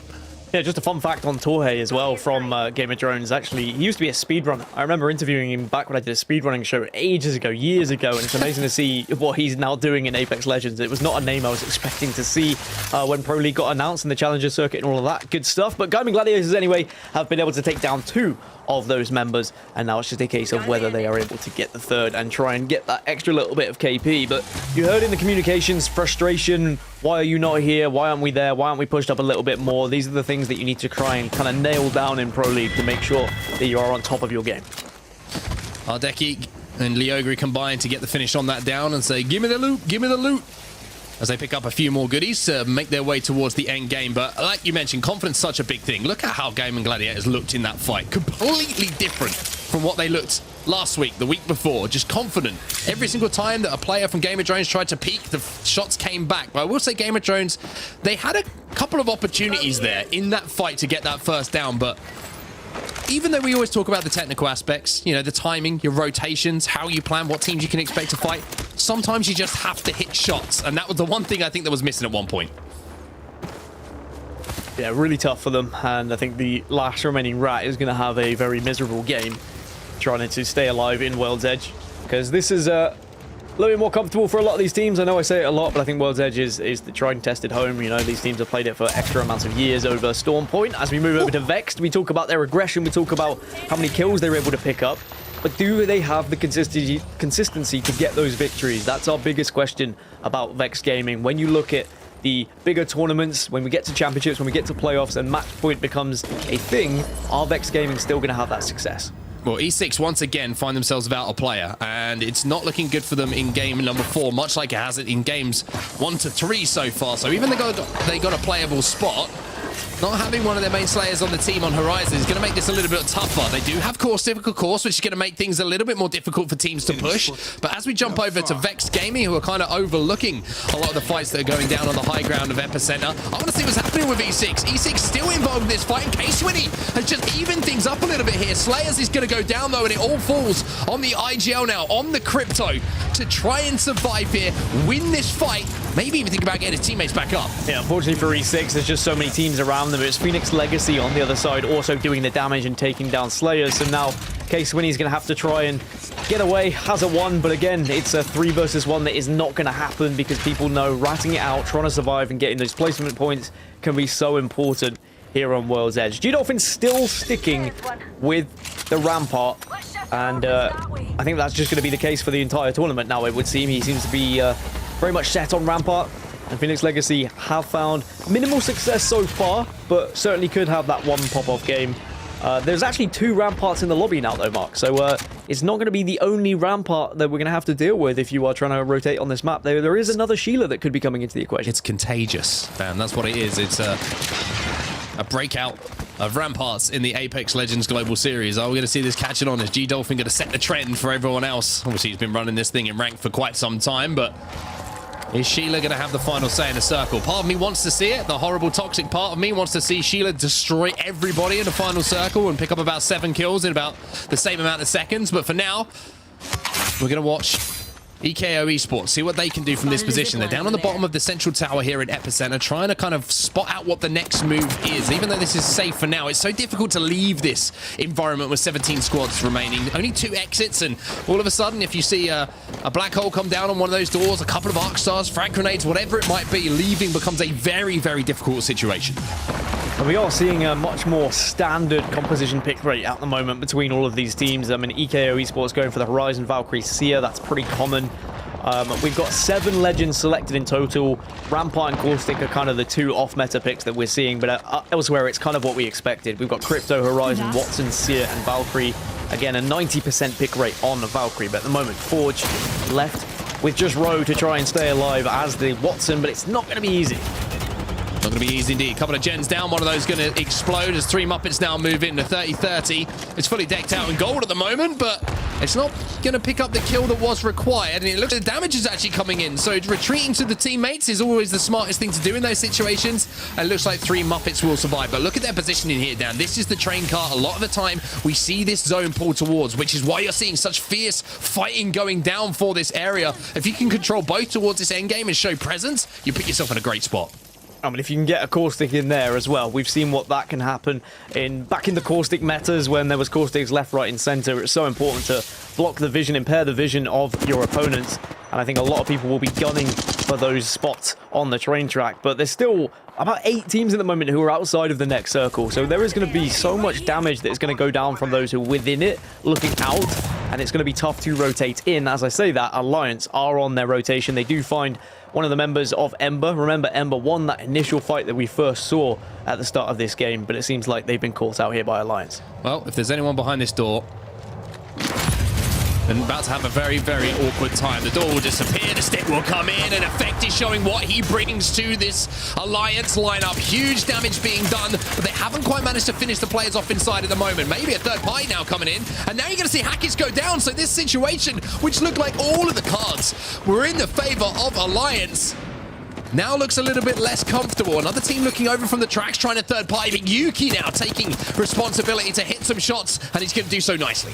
I think this was the risk about any of these teams taking fights outside of the circle. There are so many teams at the moment who aren't in circle that are looking for KP, are looking to try and maximize? They're trying to maximize the points they can score outside of the circle without placement right now. So Turkish Stars, they are inside, they are going to get aggressive, they are going to push out, and they are going to try and punish Alliance for that initial push. And it looks like Alliance may be falling. Yeah, they might be falling, but Draconian goes down. There is the trade. So there's one player left alive still for Alliance. It's a 1v1 all of a sudden as Kralex gets wrecked by numerous players. Turkish Stars eliminated, and Yuki stays alive. And most importantly, none of the downed Alliance players were finished. So Yuki can now pop this medkit, get up to full health, and think about getting Hackers in effect back in this game. How are Alliance still alive here? Turkish Stars would have thought they had the jump on them, but now Yuki is going to have to do the unthinkable. But no, it's still a 1v1. It's Bavis from Ember, and he gets shut down as well. And Yuki is on a tear, but unfortunately is not going to have time to res his teammates. So now he's just going to have to go on without them and try and get some placement because they've already got good KP here. I mean, Yuki diff. He's got the knockdown shields to work with, but still winning that situation. Unfortunately, he's going to have to wave goodbye to Effect and Hackis, and maybe Hackis is going to be able to watch him and make some late game calls for him. But somehow, look at this. Yuki has managed to walk into this position. I'm not sure if he knows there's a player just around this corner. It doesn't. It's a jump scare. The zone's going to have an influence as well. And Yuki, unfortunately for Alliance, even after the magic he managed to do, will go down. Rondon wins the 1v1 rat battle. But then goes down. Both rats eliminated. And those players who are center circle are going to be feeling good about themselves. Look at this place from Forge, but Bitfix Gaming just outside of the circle right now are going to be having a little bit of a scrap. It's a 2 versus X. This is where our other Rampart features, by the way, but it's the Gaming Gladiators once more. Confidence oozing through their veins right now. They look like a completely different squad all of a sudden. And there was one move that was made by Hardeki, and I'm going to call it the Hardeki shuffle right now, where in that last game, he gets damage, and immediately you see him just whip that mouse a little bit left, a little bit right, hits that crouch, and he is flying forward at you. That shows confidence. That shows that he's feeling himself once more, and he is taking the reins here for GG. But Vexed, they're on the outside. Pioneer's eliminated now by Vexed, but here comes that third party. Yeah, at what cost was this aggression, as Vex now should get wiped by LFO Forever, who will be the last team to enter, will eliminate Vex in the end. And again, all these teams who are outside the circle, who are trying to move their way in, are just being jumped on, pounced on as soon as there's any sort of advantage, as now Na'Vi also get eliminated. IG on top of them, and IG also shredding as well. JMW, what was that? JMW, there's too many numbers for me to even call out in that position, but now he's going to do a little bit more damage because Graceful is alongside him. JMW has managed to get a battery off, but Noises is down. 5 squads remaining. Invictus trying to force their way in, but here come the cancels. They're trying to get the finish, maybe to have an armor swap available, but here is Graceful, and 3 Muppets go down. Wow, what a fight from IG as well, and just in time to get Noises back up and now heal up before you move into this next circle. We've got 4 squads left, so there is going to be opportunity to kind of take your time a little bit here. But look at Jay Savage and co. We saw them earlier in this kind of train cart, this broken down train cart, and now they're going to be able to use this to full advantage because they will be in the prime position that other teams are going to be looking at. But the other train cart you see on your screen is currently free. Wicked sick. He's got a Kraber, and he did huge damage, 140. So one of those members from Gaming Gladiators is trying to move down that hill. They know they've got to move through the open. That's why they were trying to make a little bit of an earlier move. You can also see that LFO are going to have to make that play. And the train cart, I'm telling you, there's no seats available for everyone. As now LFO try and get in there, get in that mix, do a little bit of damage. Another 140, but it's not going to get that knock like he used to. Well, IG have got into that other train cart just north of LFO Forever here, so IG now are going to be so thankful that it wasn't taken. They can kind of watch all this battle happening in front of them as Horizon will get taken down. LFO Forever, unfortunately, look like they're going to be demising very quickly, and we're into a 3 now. And look at the move now. GG see the damage done. They know that the heals aren't going to have time to be popped. Hardeki moves in. The shuffle is there. And all of a sudden, Gaming Gladiators starting to take over this game. 2 squads remaining, but Hardeki's down. And surely, Dan, that just opens the door now for Invictus. Yeah, Invictus will full send it. He's going to be against a 2. Are they quick enough, though? That's the real question. Do they have the positioning? They will surround them, and they triangulate to make sure they get the shots here. Big damage being done. This is just a matter of time. IG move in. IG will win. They will be your champions on our first game of World's Edge today in game number 4, and it was all about that previous minute or so where they won those vital fights on the edge of zone. And as the observers do an amazing, major bit of work there to show us how many deaths went down in those train carts to the final moment with those death boxes down. IG, the last players who do not end up in those death boxes. And considering how close they came in games 1 and 2 to finishing and winning, I think they'll be so relieved to actually get that victory under their belt now, because we talk about confidence. I think that's going to do them wonders in believing that their positioning is the right thing and their fights are working for them. But you're right, it was about that engagement on edge, and when they moved in, I think they were very surprised no one was in that other train car, because they were able to set up, wait for all those teams to collide on the southern side, and then it was just a matter of time. I think that everyone was struggling to get to that train cart throughout the game because so many people were kind of pitter-pattered around it, and no one was able to really prioritize that spot. It was only the team who got into the southern train cart who actually were able to get an early position, but you saw that didn't help in that scenario because so many teams were trying to take them down. Yeah, and I think GG in the scenario they found themselves in as well, we're probably thinking we've got to try and play for second place here and maybe try and clean up the fight as quickly as we can and give IG as good a fight as we can in those final moments, because they were in the most open position, right?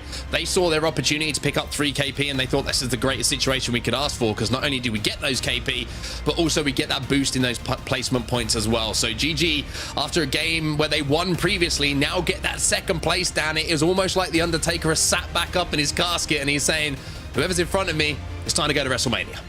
Yeah, I wouldn't want to face against GG in any fight right now with how they're playing and how aggressive they're being. It almost seems like they are happy taking risks that usually they wouldn't be taking in the last couple of weeks because they've just been kind of scared of their ability or maybe not trusting their ability in fights, but it certainly seems to have changed up after that victory and again goes back to that confidence factor. But a great game on World's Edge once more, a very difficult circle for some of those to play who were having to traverse so much of the map, and we saw a lot of rats staying alive trying to get desperate placement points, but in the end it was rat on rat action that we had to kill off the remaining solo players. And this was such an interesting way to start the day as well on World's Edge. I mean, what was this fight all about? One player manages to get alive, manages to get a res, and then comes back in.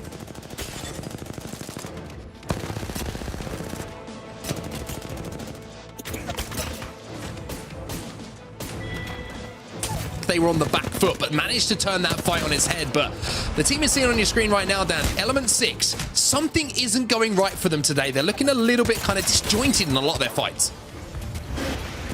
Yeah, it's just one of those fights that just didn't really go too well for them. As you say, maybe communication being a little bit off here or there, but these things can change as you go on through the day. Sometimes these fights can work themselves out a little bit better, and all it takes is just a hard sit-down, hard call from your IGL to say, this is what we're doing wrong, this is what we need to change. As Alliance, they fought tooth and nail to stay alive in this fight, by the way. Yuki was against the world and succeeding. God. It wasn't until he walked up and unfortunately had to face another rat, unknowns to him. That's when he unfortunately fell. Yuki diff. I'm just going to say that, by the way. I mean, those car shots on MNK, not easy to do sometimes, and he was not missing. But as you say, just caught off guard a little bit. I will say Na'Vi, a much improved performance from them, getting into, I believe it was top 6 or 7 for placements, but these are the final moments of the game you're going to see. 4 squads remaining. The full send comes in from Forge to try and take the high ground. The only problem for them was the damage that came from Invictus with those grenades towards the end of it. And the Gaming Gladiators, once they had been able to find themselves in the center of this truck, it was just a matter of time before IG were able to close it out. It was the way IG pushed, by the way. They just kind of spread it out, made sure everyone was watching every angle, and they were just coming so successfully. And even though the Gaming Gladiators only lost out by 2 points, it does show the importance of just trying to get those extra placements, because IG lead the way with 20. The biggest standout on that page for me as well is Vex Gaming, once more showing they are a force when it comes to fighting on set. They have 9 kill points in that game. Yeah, they do indeed. A lot of kills going their way, as we would expect. I will say Na'Vi, good placements, but no KP to go alongside it. So that's why they only come out of that game with 3 points overall. Alliance, 6 points overall. And you can see the difference, right? You pick up a couple of KP. We saw Yuki adding those 2 points to the board for them in those 2 individual fights that he managed to win. Ends up with them on 6. But Ascend, They've started to quiet down a little bit. Same can be said for Element 6. Both teams we've got to keep our eyes on going into games 5 and 6. Yeah, 5 and 6 is where people are going to have to pick things up now. As we look at the overall series results from today, Gaming Gladiators will now take the lead, and they are going to be sitting pretty on 55 points with an 8-point lead over IG, as well as Alliance now fall from their top spot just in that one game. But still very closely contested between the top 3 teams, and then as it goes further down, teams starting to trickle off a little bit, and they're going to be the ones that are going to need that mammoth game if they're going to get back into things. We're going to have to find out if they can have that mammoth game in game number 5 when we get back after this break, after Invictus Gaming take home the previous game with that big win. But at the top of the leaderboards, of course, is Gaming Gladiators. Will we stay there? We'll see in a bit.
WD Black is the official storage partner of the Apex Legends Global Series.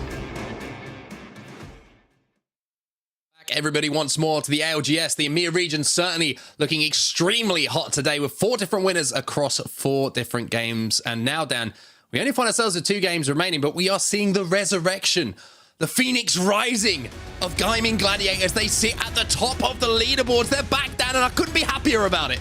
They are on Cloud9. They are absolutely demolishing anyone that walks in their warpath right now. So if you're a team that lands near them and you know their rotations, I would be kind of tempted to avoid them. You don't want to take this team on in a 3v3 at the moment. I think I've said it before and I'll say it again. They have been bullying other teams with their approach to playing this game. And it's so difficult to try and navigate your way through the map when teams are playing that way. Think back to how Furia played at the World Championships, right? This is a similar kind of feeling I'm getting from GG right now as they drop Lava Siphon and they are going to be having all the goodies they could have possibly asked for. Yeah, I was going to say, when the sun's shining, you got to make haste, right? And that's exactly what's happening right now. They get the priority loot as well, right over their POI, which already has some wonderful goodies to play with. So keep your eyes on GG. The only thing that's really going to be able to stop them at this point maybe is a little bit of overconfidence. But look at where that zone's going down. Very similar to what we saw, maybe ever so slightly more to the west than what we saw a little bit earlier on. Look for that train station to maybe be one of those end zones, but Fragment is going to be busy for sure. And like, as always, teams in the southeast side of the map will sigh as they are still yet to see a circle come their way in Pro League, and they'll be very upset about it. But eventually, maybe your drop spot will reward you, but it is not going to be just yet here in match number 5. As you say, there is going to be a long old walk up to kind of northern side. Maybe it is going to go drift a little bit over towards the area west of Epicenter, as those train tracks could be a finish. This is interesting. Look at IG. They're stealing a little bit of loot away as well. So it looks like a little bit of a split of Lava Siphon might be going down here between Gaming Gladiators and, of course, Invictus, which is always interesting to see, to be honest with you. We'll have to check out exactly what is happening on map overhead, and that is exactly what is happening. So IG stealing a few bits away, hitting the beacon, and then getting out of here. Yeah, teams do seem to have a mutual respect sometimes for drops, especially beacons. There was a big discussion point happening with TSM and Liquid, and and beacons in the North American region, and maybe in the EMEA region, everyone's a little bit more happy to split beacons and making sure that you can just share them, because then you rotate away and you don't have to worry about each other for quite some time. Because that's exactly what's happened here. IG, they walk in, they get a little bit of loot, they get the beacon, and they say, you know what, GG, you can have that. We're rotating early anyway. You know we are not a threat to you right now. We're not going to take that initial engagement, and that's why GG are more than happy to allow it to happen. I will say as well, I said beacon, I meant balloon. Both words start with B, Dan. It's very confusing sometimes, especially when you're casting Apex Legends. So apologies to everyone there. I meant balloon. They hit the balloon. They're out of there. Peace. But you are completely right, of course, about the beacon information, as now we see Ascend making their way towards where they want to be. They started over at Harvester, but it looks like they've got a little bit of a scuffle going down here around Landslide. So their rotation could be slowed down for a few moments. And look at this fight now going over at Big Maud. Little bit of a contest going down, and look who's involved once more. It's Game of Drones.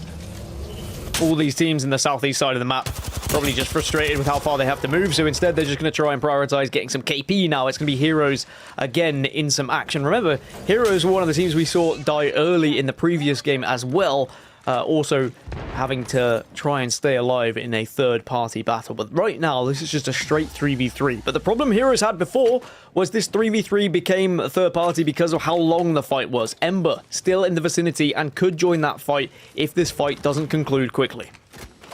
Well, Heroes are going to have some good loot to play with, as you always usually do when you're leaving Big Maud. But it looks like things have calmed down for just a bit. Maybe that's just because that Seer ult was expired. No extra information now. Things are going to start to warm up a little bit more. The EMP is going to come through.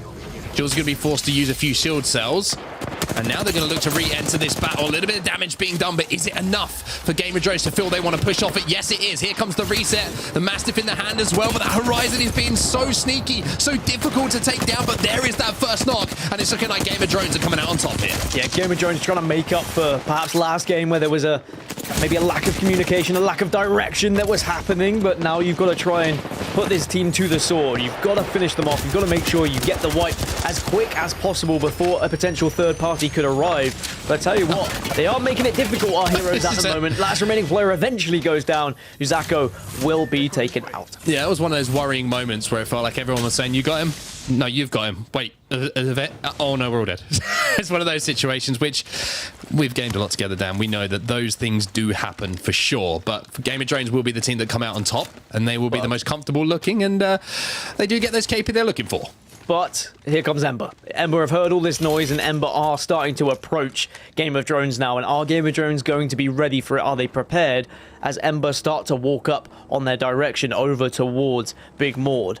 And now you've got to loot quickly. If you win one of those engagements, you've got to make sure you are prepared. You are certainly shield swapping as quick as possible, because I think Ember, hearing all that commotion, are in the vicinity, looking around, seeing if they can maybe do any damage. But at the moment, it looks like they're just going to be patient, seeing if there was any revivable members that were going to be coming to the beacon. Well, it looks like for now, Ember are not going to be able to engage in that fight. Another thing you have to keep in mind as well, if you're pushing a team that's a Big Maud, you know they're going to be pretty heavily looted. So I think that's why you're trying to see Ember just out-rotate, get ahead of this team. And speaking of rotations and speaking of teams getting involved in some fights, you can see that KCP and Ascend both exchanging knocks in the kill feed. Dell will actually be finished off. So KCP down to 2, but looking at where that zone is going to be pulling, we have the map overhead to our left, or should I say on the left-hand side of my screen, as Pioneers will be eliminated. It's actually pulling to the western side of where Fragment was. So we're going to go towards where that big drill tower is, and maybe a little bit more landslide side than we thought. Yeah, a lot of teams going drill tower, a lot of teams in landslide at the moment as well. When we do next get that map overhead, there you go. Look at how many teams have already made their way over to that western side. Very little on the east side of the map now, but the 4 or 5 who are on that eastern side are going to get that bad news once they do get that beacon information, or when this zone closes and they haven't got the beacon information, that they're going to have to try and fight their way through, or of course go over the top with a Valkyrie ultimate. But those teams who did get beacon information at the start of the game are going to be in a far better position, and those are the ones who usually are in these central zone positions. You see Ascend there in a great position at the moment, as we see another fight breaking out here, and this one's on Geyser at the moment. Game of Drones, they've just been constantly fighting. They can't have a moment's rest at the moment, as it's going to be Ember now. Like you mentioned, the two teams were close, and now they are not so close, because Ember will come out on top of things. Great decision, by the way, from Young Hong Kong to pop that syringe to make sure that he can get some more off and get that shield swap before he goes down. But that was the fight you were waiting to see. Finally, it happens, and it is Ember who come out on top. It was inevitable. Ember knew they were there. Ember were just biding their time, and they were hoping to be able to pick off one of them. And even though we didn't see the start of that fight, I imagine they slowly creeped up, waited for one player to step out of position, and then they took full advantage of it. And that's going to be a great wipe for Ember to continue their run today. They are in 4th position at the moment, 41 points. Of course, had that victory as well on Storm Point as we take our attentions over to Vex Gaming, another squad who has been fighting very impressively today. They have been so thorough with their 3v3 fights to try and ensure they get the damage done early. Yeah, here goes Unlucky as well. The opening damage is all you need if you're a Vex Gaming member. Destroys the gen as well, so now grenades become a problem for the team inside as well. They try and send a few back themselves just to hold off this push, but Vex are looking pretty healthy at the moment. Unlucky's moving in to get a couple of knocks with that Mastiff as well. Not only that, Danny escapes with his life. Huge play coming in from Unlucky. Vex doing so well at the moment in this engagement. A perfect time to jump into a listening. Let's see how the comms are going. Go together. Coming on. I'm destroying the no gun shield. I'm not behind them. I'm with you. Nice. He's gone, I think. He's running that way. There's a team as well, don't forget. I don't know if you scanned them, maybe. Yeah, I saw them on... Is this him, maybe? I don't know. Told you. I saw him in zone. No, Wait, don't guess. We don't just take a guess. Go, watch that. Skyhook is on. Wait, EMP and Skyhook. I don't care. We have the... Hey, where is he? Where is he? Just chill. I don't know. No. He ran in zone. The underneath you, like directly here? No. Okay. Bro, how many EMPs today? Nobody goes. Yeah, we just take it. Wait, I don't know. Might shift back to the other side, but we're... I have an Algs, so if you want it, by the way. Coming and get Was to it. this some close or what? Ultimate accelerant here. Well, Vex win that fight, Dan. They look pretty comfortable in doing so as well. It was the initial damage done by that Mastiff. And speaking of fights, Horizon are not looking good right now because Alliance have moved in. They're on this low ground now inside a countdown, and you can see they're all healthy. They're all able to reset. As Effect's job is to just watch and make sure that nobody creeps up behind them. I do love every time we get listening as well, just hearing how frantic the communications can be with some of these squads and how aware they are that third parties are very much in the vicinity, and you've got to keep on your toes. You've got to be calling out everything and making sure you are watching all of these angles. But Alliance should be able to safely take control of this area in countdown. Looks like they're very much looking for final members of that squad, perhaps. But you've just got to be careful you don't overextend too much here. You're in a good spot with round 2 closing.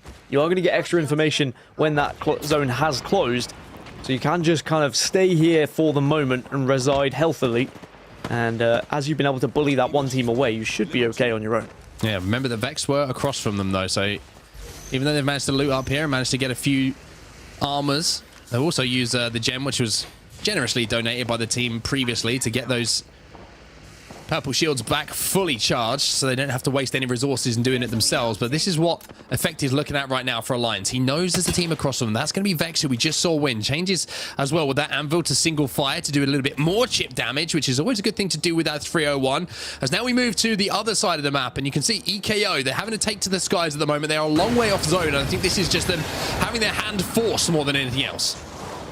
Yeah, last-ditch attempt to try and get within the next circle.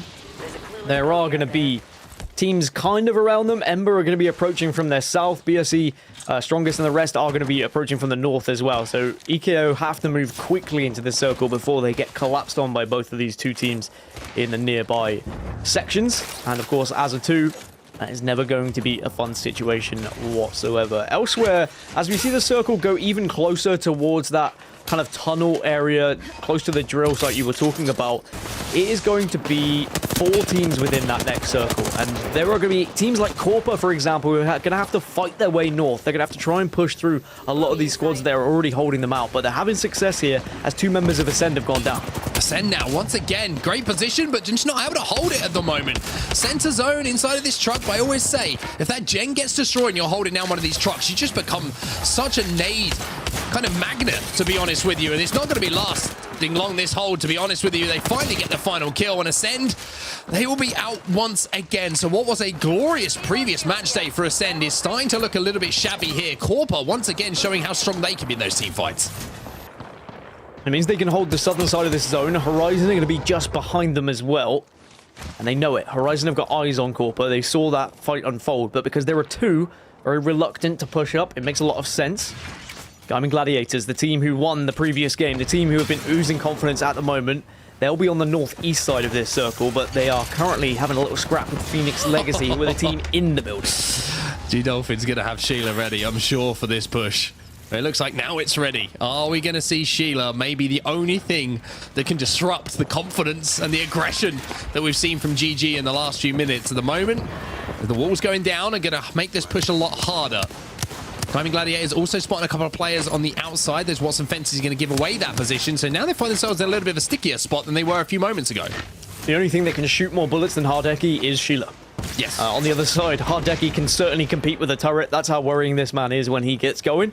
But you do have to rev him up, it would seem, because they had a slow start, did GG, but now they're starting to show what they are truly made of. 30 seconds until Zone 3 will be closing, and Phoenix Legacy just trying to wait this one out at the moment because they know they are safe for now.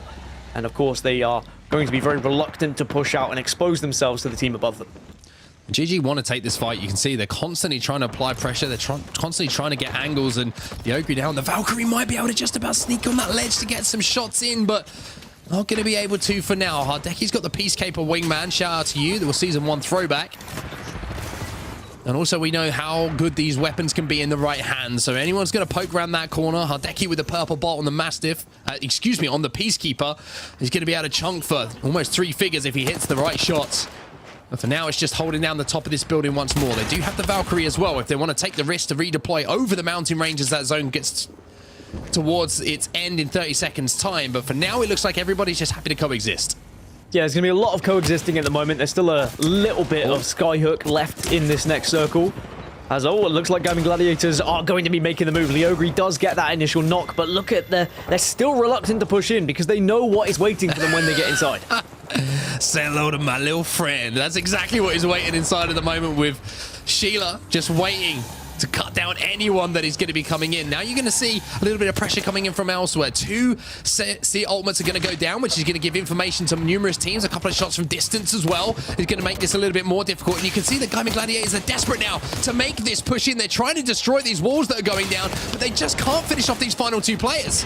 Nice shots though with the Wingman, and it is going to be aggressive. It is going to be pushing happening. It is going to be the wipe as well as Phoenix Legacy go down, as well as Forge and EKO elsewhere. They were 2 teams that were on the edge, and it looks like Ember are also in a little bit of a scrap on the eastern side of this circle, not so far away from Gaming Gladiators. Well, Gaming Gladiators once again seem to finish that fight quickly and cleanly enough that nobody even dares to move in for that third party. But you mentioned this fight that is happening on the edge at the moment of Fragment West, and that is going to be 3 Muppets. Get the black hole down, but don't get any damage off the back of it. You wonder if Gaming Gladiators are going to look at this at some point, Dan, and really try to capitalize. Horizon eliminated with down to 12 squads. Oh, for sure, Gaming Gladiators are going to look at it, but they need to be careful because Invictus are also in proximity of them. So 3 Muppets will also see what's going to be happening elsewhere. That's going to be GG that they've got eyes on now. So they were pushing Ember, but it looks like GG is going to take their attention. That gives Ember a chance, but it's Leogri from distance managing to get shots there. The flank comes in from Leogri, who manages to get that first knock. And are they going to try and capitalize on this GG, or are they going to play this one a little bit different? You can see in the top left-hand side of your screen as well at home where this zone is going to be ending, by those silos. And that is great news for the winner, of Alliance or Vexed, because those 2 teams are going to fight. Whoever comes out on top of that might just win this game. But elsewhere still, 3 Muppets trying to stay alive. It just seems like GG are pushing everyone out of these positions at the moment, and GG should be able to at least take this hillside, but it's where Ember go, because Ember have now got an opening from the aggression we've just seen from GG. You are wondering what the most terrifying sound in all of Apex Legends is. It's the wingman into your back when you know it's Hardeki who's shooting that thing, because he is not missing right now. 3 Muppets in problems, and Vex Gaming eliminated as well in these final moments. Na'Vi eliminated as well, and Alliance seem to be the team who have taken that priority position, as now we see what Ember can do in this choke. Alliance are fighting elsewhere. Meanwhile, Ember, as I said, I was wondering where do they go? Who do they have to come across? Who do they have to fight here? As now they're down to just 2. The kill feed going absolutely insane right now on the top right-hand side of your screen as Ember will push through, and Young Hong Kong tries to stay alive, and it's a great map positioning to be able to get behind these walls, but unfortunately the circle is not going to allow you to stay there, so you need some sort of protection in this next circle. Alliance eliminated. Element 6 eliminated, as LFO Forever now make their move in as well from that vault tunnel. trying to hold out all these teams who are just maybe banking on that drill site ending, but the slight push away from them, it's going to make it more difficult for them to play as we move into these final moments. But GG's still alive, Dan, and GG, it's just crazy how things can click for a team. Yeah, we've got 2 teams that are in the next circle, and then the rest are all outside of it. GG actually one of the furthest teams away, so they're going to have to battle through not just other teams, but also all the weather they'll have to march through on this very long journey. I'm sure they'll be able to see several seasons with how long it could take.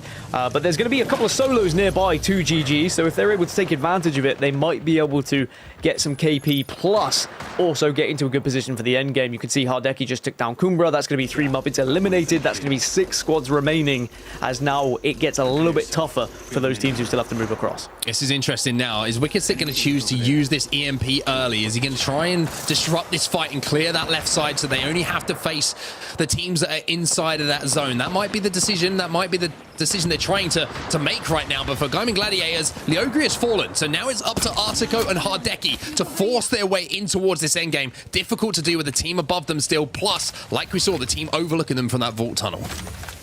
Yeah, they're very worried about the team that's above them on the drill at the moment. Even though you can, hit them for 14 or 40, it doesn't really matter. They're going to be able to shield up quite safely, because I don't think anyone else has really got an angle on them from the height where they find themselves. Everyone's trying to shoot from low to high right now, so if you're crouching down, you should be fine in the right area. As for Gaming Gladiators, as for Ember, as for everyone else, now it's time to go. You have to move into the circles. It starts to force you in. Round 5 is closing. Bitfix Gaming and the team up on height as well that have been holding out GG, but they're going to have to move because the zone is going to force them to do so. Creeping will be able to get that battery out. Ember, eliminated. Creeping now, looking to use the Sheila and Hardeki. There's one way to stop him. It's with Sheila. 4 squads remaining. Make it 3. Elephant forever, the next to fall. So Bitfix Gaming are going to push up in. But again, there is 2 squads already set up. Watson fences down. They are inside the area, so they can just watch and they can nade. They can use all of the facilities they need to, as Bitfix are desperately trying to get any sort of setup, this janky setup with Sheila on the horizon potentially. Well, this is the difference, right? That EMP isn't going to destroy those walls. You're going to have a little bit of cover still to play with. It's Turkish stars are inside. The RE45 is red, it's golden, it's looking beautiful, but the shots coming in means they won't even be able to fire a bullet in this endgame. Now you're seeing the teams collapse. We're down to just 3 squads here, Dan. And it's Corpa, the last remaining team, who have been central circle for quite some time. They pick their moment and decide to get aggressive, and all of a sudden it's down to 2 squads. Turkish stars eliminated. Corpa trying to do the damage, and they will do damage as well. They get the first knock. Now they're looking to just clean up what is left, and Corpa will take home our penultimate game of the day here on World's Edge. They win game number 5, and that final push that came in, the aggression which has been almost the word to describe their gameplay today, is used perfectly in those final moments to close things out. And it was all on the back of a push that we saw off screen. You were talking about Alliance and Vex having a fight on the kind of northwestern side of that mini circle. Well, it was actually them who came along and beat both those teams. They were able to third party on top of it at the very end, and they were in prime position, Corpa. They've been playing with amazing aggression all day, and now they're finally rewarded with a victory. Yeah, I'd really consider Corpa to be a team, as you jump right into analysis here, that's similar to Vexed in a lot of ways. Really high skill, some ranked grinders with a ton of talent that like to take fights on edge, but haven't been able to break into the top 3. Well, they do what Vex has yet to be able to do so far in really all of Pro League. They take first place. A big game for the Corpa boys is they're going to secure a top 5 overall, I believe, in the standings in that one. They've been playing consistently well at getting a few kills a game on set, and Corpa looking solid, and they needed it as they're currently, I think, in 30th or 29th or 28th in the overall standings. Yeah, I mean, those kind of games, I keep saying, like, confidence is such a big thing in Apex Legends, right? And it sounds like a really stupid thing to say, because, like, surely all these teams are confident, surely they all know their ability, but when you're in a lobby which has got so much talent, a team fight win feels like a win, like a huge moment for you, because you know you've just had to, you know, really fight tooth and nail to beat some of the best in the world, and that confidence flows through you in the next fight. The decision making becomes a little bit more, okay, that decision was correct, therefore I back myself and I trust myself to make the right one the next time. The IGL starts to believe he's making the right calls, and you have this snowball effect that you're just seeing on display there. You win a couple of fights in the end game, and I think the big one was that third party that they created onto Vexed and Alliance, because it looked like those were the 2 teams who were in the greatest position to maybe close that game out, but sensing that opportunity to take that position away is what Apex Legends is all about. Yep. completely agreed. You've seen the game of drones who haven't necessarily had the same amount of late game success, and a couple other teams that felt a little bit early gas. Can walk us through the highlights here in game number 5. Yeah, it was very rough for those teams who were in the southeast side of the map, as it has been all season, as the zones very often move more west, and they are constantly having to traverse a lot of land to get there. But it does mean that teams are starting to be a little bit more aggressive in those areas to try and pick up KP, knowing that it's going to be a difficult placement game. But Corpa, they moved quite some way as well to be able to slowly but surely make their way through a lot of teams as well. To be completely honest, they were able to find a lot of success in their engagements, but they were picking their fights at the right times. Gaming Gladiators had another impressive game. They carried on with their aggression. They carried on being relentless with their pushes, but unfortunately in the end the zone got too quick for them. They weren't able to stabilize, they weren't able to get into that next zone, and because of it they did eventually fall. Yeah, I believe they wrapped up in around 5th place. They were, of course, in 1st place going into that game, ahead of IG. They had 55 points. IG had 47. The Lions had 46. So it is neck and neck between our 3 kind of top Titans, top tier teams you would have thought would perform. Well, guess what? They are performing here. Here's the 5th place exit for Gaiman, and in the end, it was Trix, Clutch from the UK, and Zerifer from Slovakia who were able to do it. Zerifer's been here before. He's been competing in the Pro League in ALGS for quite some time. But Trix and Clutch, well, guess what? They're new to the Pro League, new to the ALGS, and guess what? They're on top with a 14-kill game. Are you kidding me? Corpa goes huge. Trix, the lone Hungarian, playing and representing all of Hungary in this competition, and they're looking great. Bitfix and Turkish Stars right behind them. So it's a lot of our Challenger Circuit or Qualifier teams on set that perform here in game number 5. Yeah, and it's the teams that needed to do so as well, and it makes it very interesting as we head into our final game when you have those teams who have kind of been lurking around the bottom half of these leaderboards coming into this game that all of a sudden pick up points. It means the teams at the top aren't picking up points, and it means everything is going to look a lot closer. And when you only have one game remaining, it makes things very exciting for sure. At the other end of it, though, you're looking at Pioneers. No points. Ascend, just the 2 points from KP. No placement points. And all of a sudden, you got to start thinking, like we mentioned, we're getting over the halfway point today in game days, and there's not a lot of Apex Legends all of a sudden ahead of us, and not as much as we certainly thought we were. We got to start picking up. One game could be huge. That's right. Do or die. Let's take a look at the overall standings, and it's Gaiman on top by 15 points. Ladies and gentlemen, I just tweeted it out, but I'll say it again. Gaiman Gladiators are back, restored into their old form, what we're used to seeing from these 3. Can they do it consistently, though, in future Pro League weeks, and can they finish? They need a first place win is needed for them. 25 points. They're currently not going to qualify for the Split 1 finals, regional finals, that is, at the current rate. They're in, I think, 28th or 27th place overall, so huge game from them. Alliance right behind them. IG 48 points in 4th place. There you see is neck and neck as well for our top teams in the standings, and this is setting us up, Gaskin, for one heck of a game number 6. It is, especially today. We've seen a lot of teams having success, having to move quite a long way across the map. It has not been as simple as those teams wrapping it up that are close to the final circle. We've seen a little bit more sporadic results when it comes to those statistics, especially you look at how far Corpa had to travel in that game. They came right from the southern side of the map, and they were just pummeling their way through anything that was in their path, similar to what Gaming Gladiators have done. So it shows that if you can have success, if you can constantly win those 3v3 engagements, if you're picking your fights at the right times, you can still find victories, even if the zone is not necessarily one of the best zones for you. Edge fighting is alive and well. It's not just early rotate and bunker out with Caustic and Watson. A variety of team comps and playstyles are working today, but guess what? Only one team will end up on top. Will it be the Gaiman Gladiators holding on to their first place position? Will we see the likes of Alliance, Corpa, IG, or others bounce back and fight their way to first place in game number 6? We'll find out after this quick break. Don't go anywhere. Game 6 around the corner.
Apex Legends Global Series, Monster Energy, your official energy drink for the ALGS.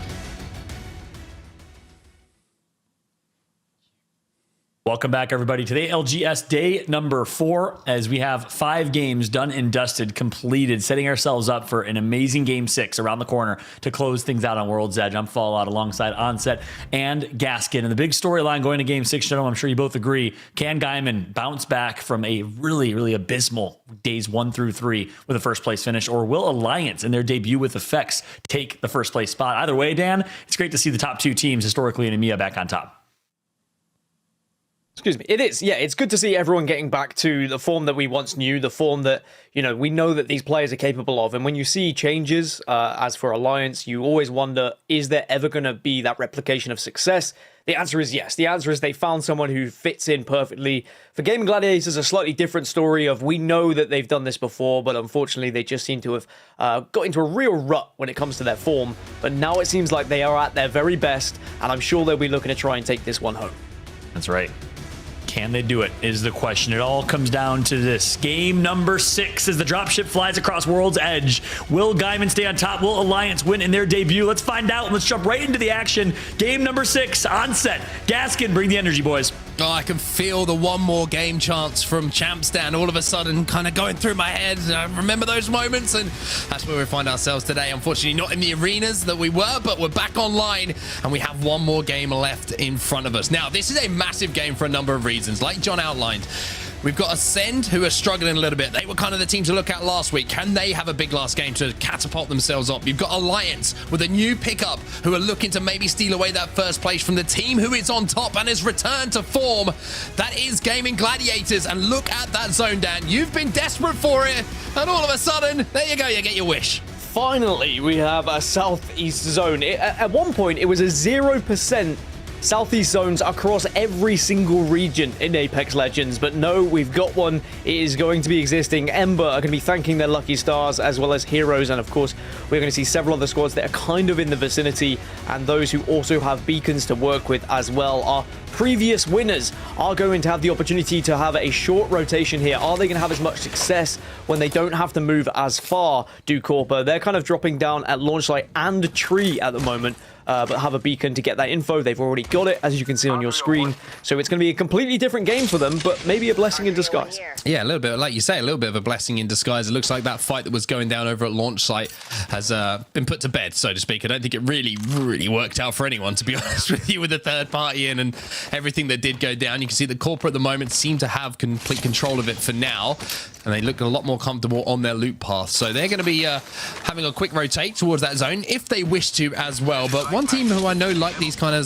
zones is Alliance, because they can kind of work their way right across the southern side of World's Edge. They've got that natural geometry of the edge of the map to kind of cover their backs. They can just look in front of them, isolate those fights, and that's going to look good for them. But at the same time, you could say that for GG, right? Another team that we're looking at. They're at Lava Siphon. They've barely got any room to go. My question is, are they going to play on top of Lava Siphon, try and catch a lot of teams rotating in for some KP and make a late move, or will they look for an early rotation? All these questions, of course, we'll find the answer to very soon.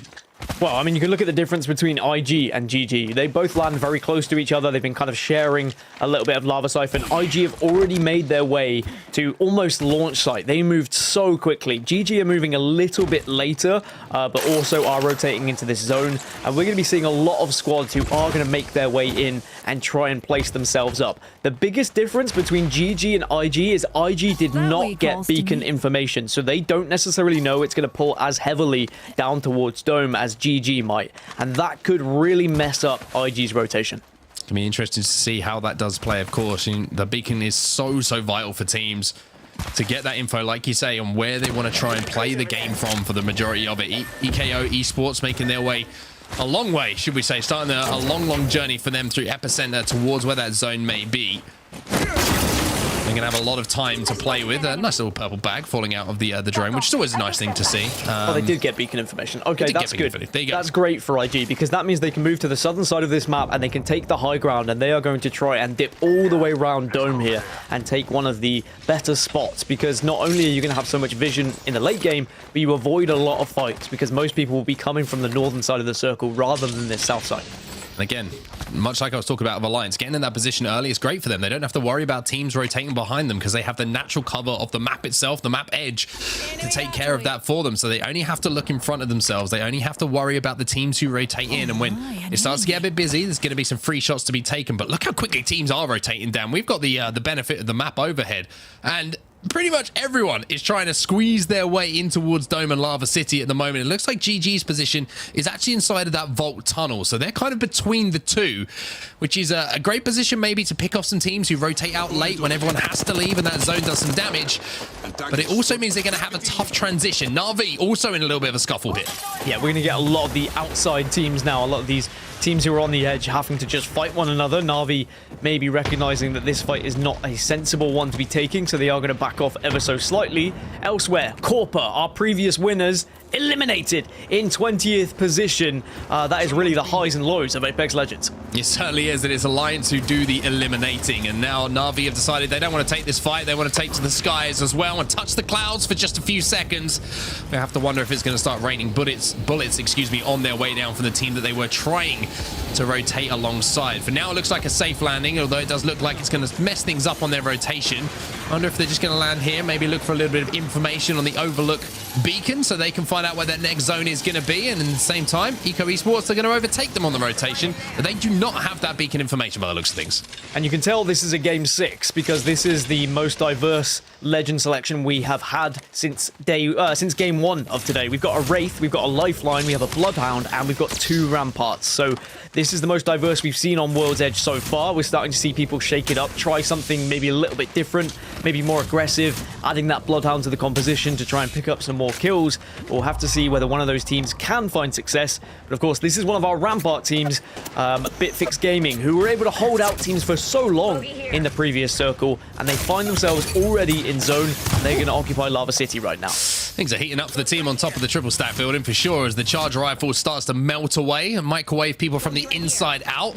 Creeping has to back out though. A little bit of damage coming in as well, but look at this player on the outside. He's getting caught off guard. Can he get back inside?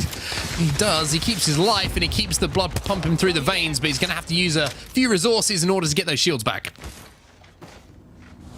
Should be able to stabilize, should be able to just kind of sit here for quite some time now, Bitfix Gaming, even though they're going to be popping shots off at teams that are nearby. It's just warning shots, really. Trying to say that they own this airspace, they own this area of the map. As ASCII. Perhaps a rat? Usually when we get a camera like this, it's most likely a rat. Yeah. Going to be on his own, and it is going to be the Bloodhound, the solo Bloodhound that we saw picked. And there's a lot to do here, because you are in the circle, and you are currently in 19th position, this squad, so 8 points is all they've been able to achieve so far. ASCII, if you're going to get them into the top 10, you would have to work miracles. It was almost as if you were just reading off things that were not good for them. It was like, you are a solo player alive, you are a Bloodhound, and you are not doing well today. But anyway, let's see if we can put something together to see if it can end up a little bit of a happier story for them towards the end of this final game of the day. But look at Creeping, man. He's got 100 million trillion ammo in the... I think that was the right number, if I'm not mistaken. Close. In that charge rifle. And then you've got Bitfix as well with the G7 Scout with a lot of ammo to play with as well. So you can see the game plan for them. Long range weapons, do damage to teams who are trying to rotate in, do damage to teams that are up on height, and just dominate this high ground for as long as possible.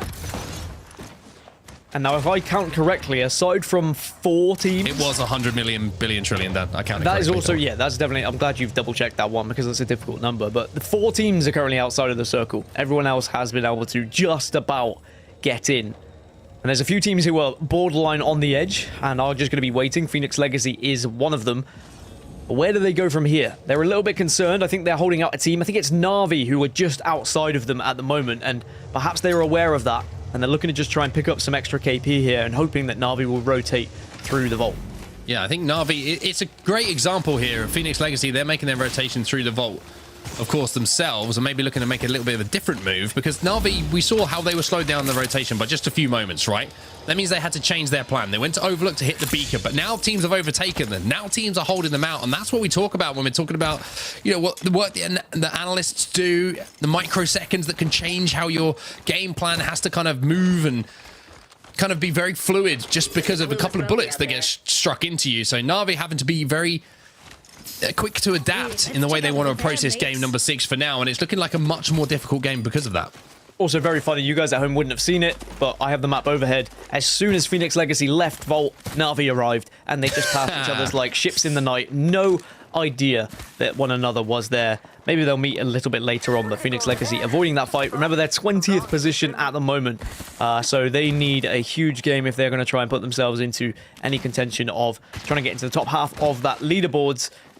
As for the other teams who are rotating in late, there is plenty of space to play on the edge of the current circle, Mark, but because everyone's gone so deep into the likes of Dome, into the likes of Lava City, as soon as that next circle comes through, as soon as round 4 starts to close down, there is going to be no room for these teams who are going to be on the edge of these circles. Well, look at just who got eliminated, though. That's going to be Pioneers out. Their day is over here. So after these two groups met the first time, it was Pioneers, of course, who took home that first place finish. I saw a little tweet coming in from Nasky as well saying we're playing some amazing Apex Legends today. Just a few things not going our way. But, I mean, you look at the final placements after all, it's been a solid day for Pioneers, but not that game-winning performance we saw when those two groups met up before. Vex are going to be one of these teams who are going to have to move in and just take what they can get in terms of positioning. But they do, of course, have Valkyrie.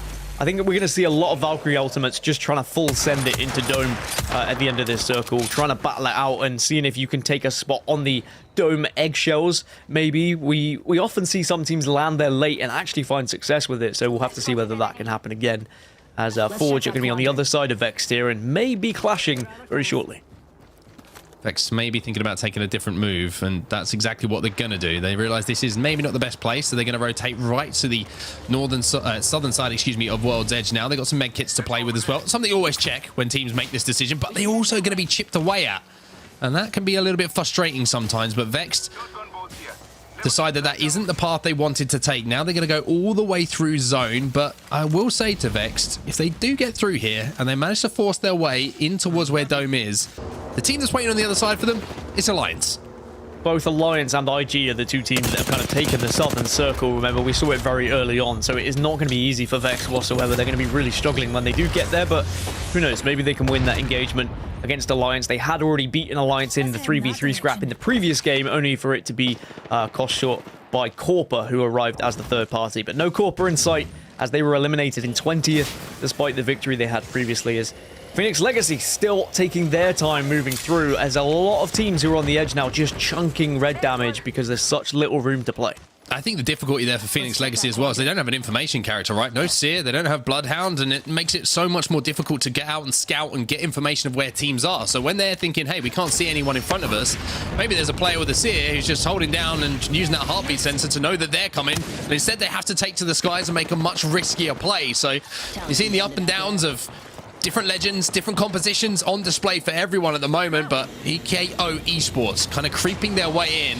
As we see on the edge of Lava City now, Phoenix Legacy will be able to stabilize.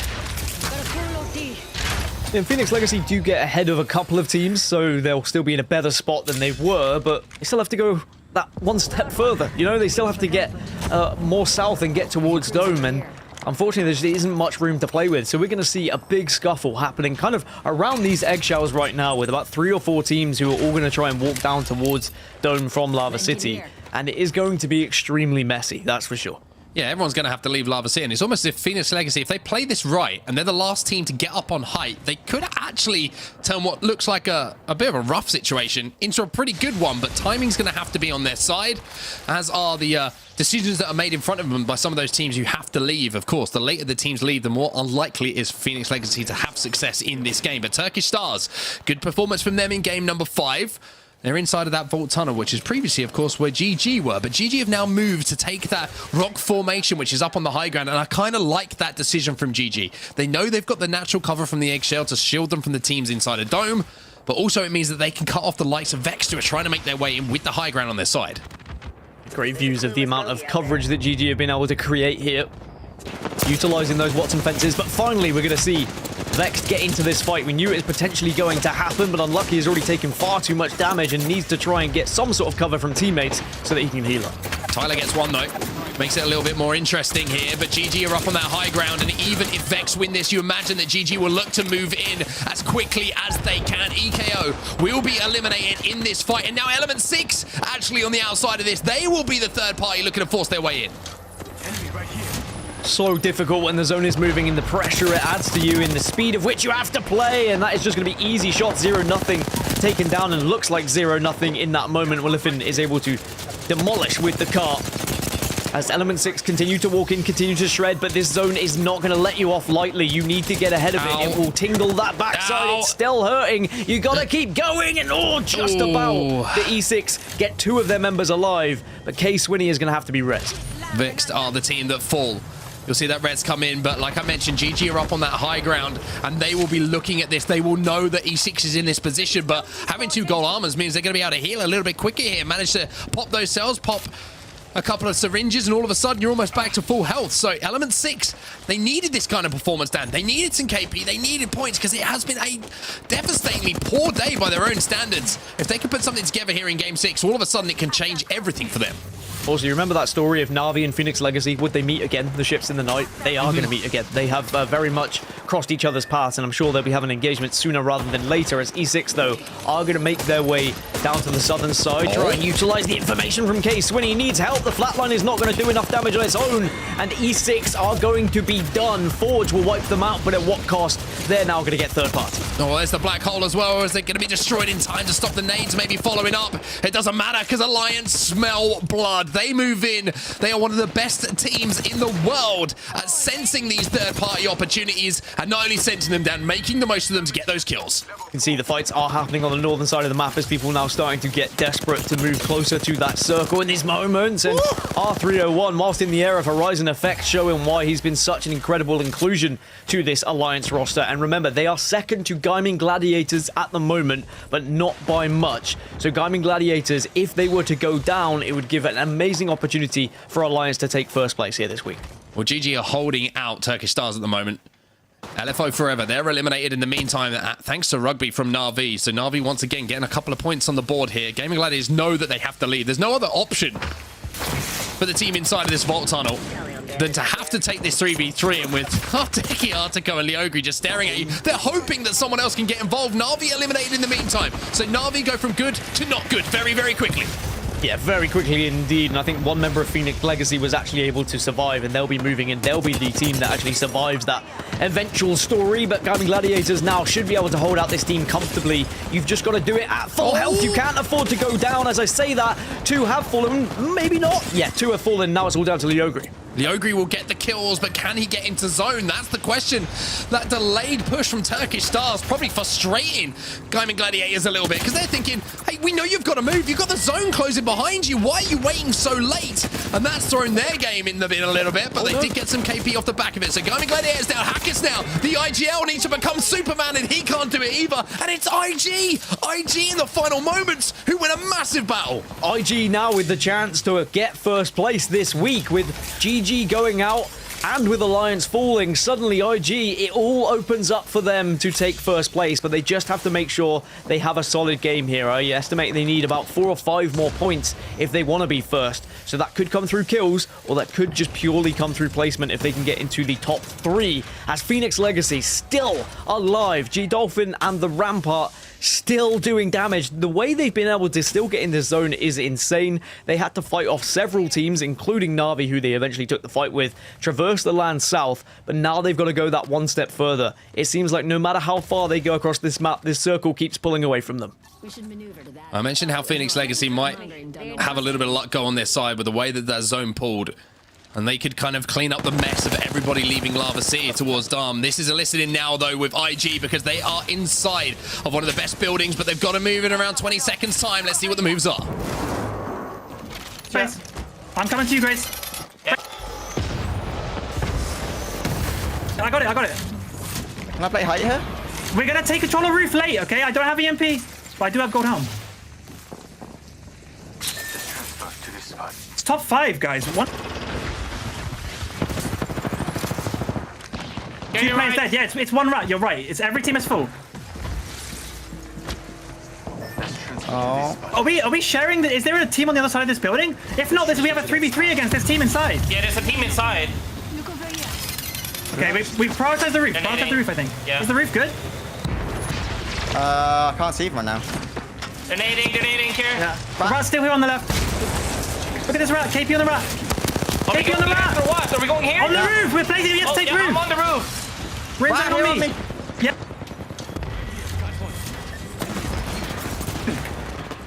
Fence this door when you can, Grace. buying. Yeah, they might double kick this. Fence this door. I fenced Nice. it. I fenced it. I placed a gen. Yeah, I'm climbing up. Play back side of roof. We're chilling for now. EMP. They're gonna send us. Maybe. Yep. I'm nading, slow them down. I fenced.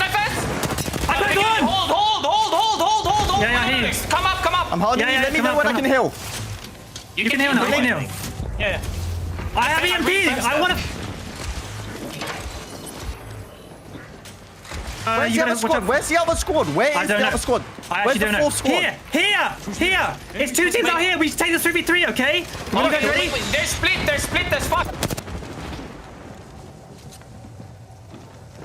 You have 20 seconds. I'm gonna EMP them. Be ready. I'm EMP Yes, them I'm now. ready. I'm swinging with Jay. Okay, I'm peeking inside. One's in this room, Jay. I'm nading him. Push inside.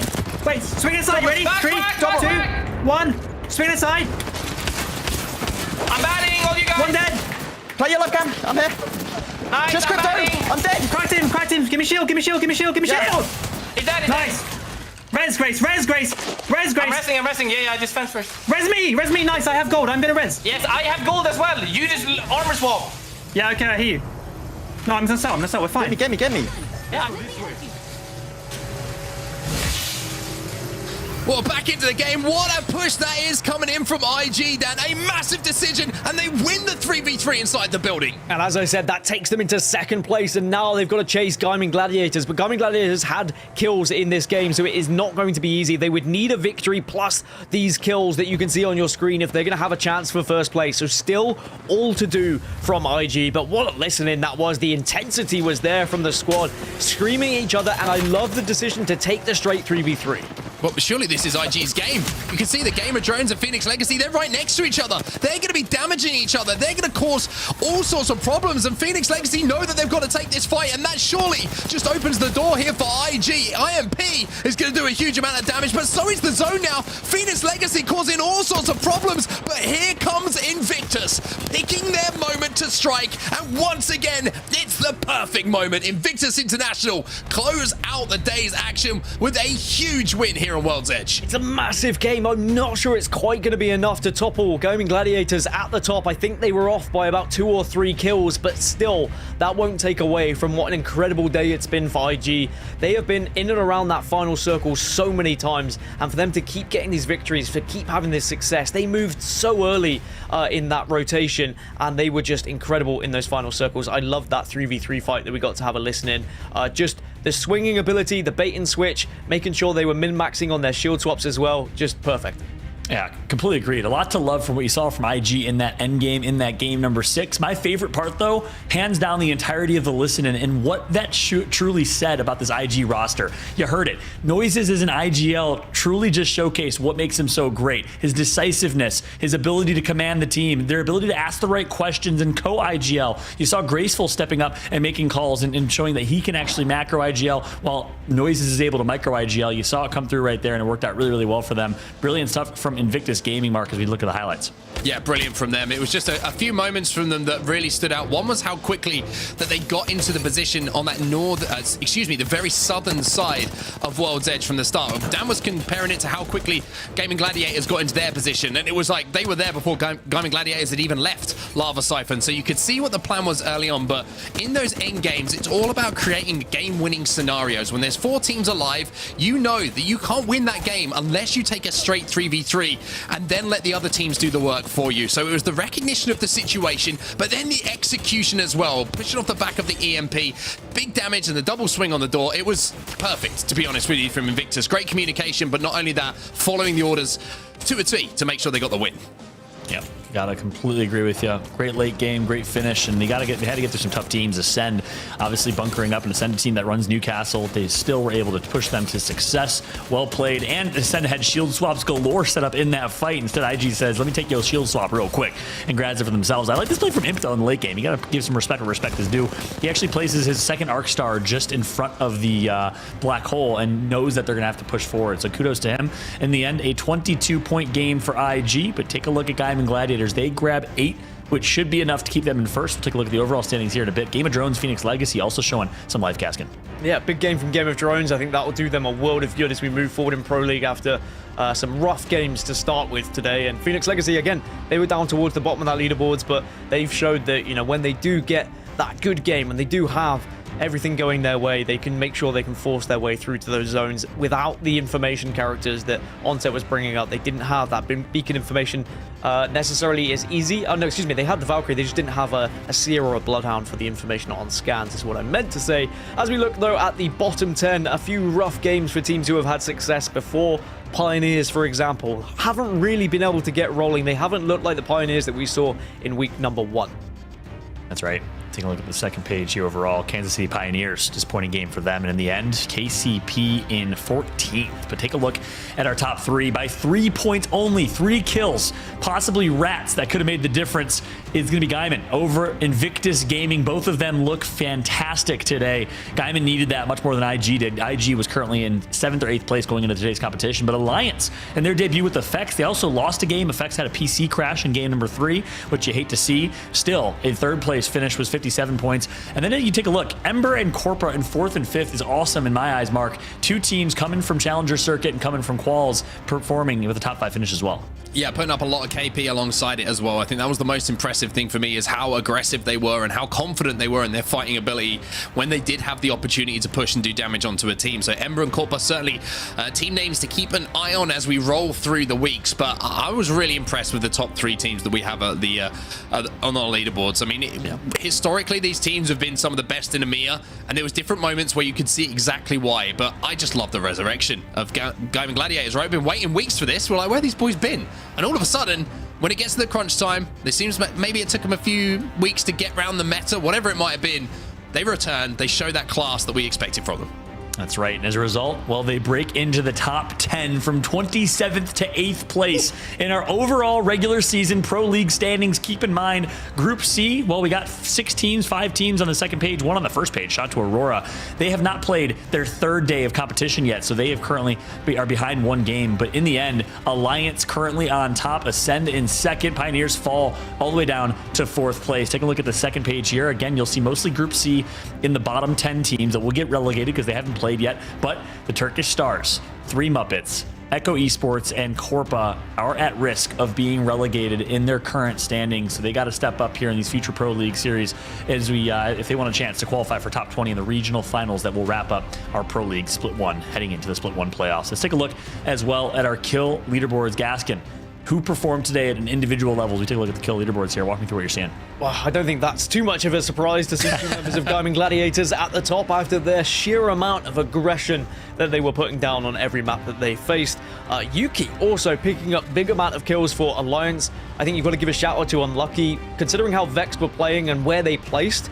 The fact that he is still up there amongst the big boys is very impressive to how Vex were playing, and then of course Noises rounding it out in the top 5. But those are 5 incredibly talented players. I am not particularly surprised that we see them residenting there, and honestly, it could have been the other way around. It could have been Hardeki at the top. It could have been Leogri second. These Gaiman Gladiators, they could split the kills so evenly. It's just about who's in the right place at the right time.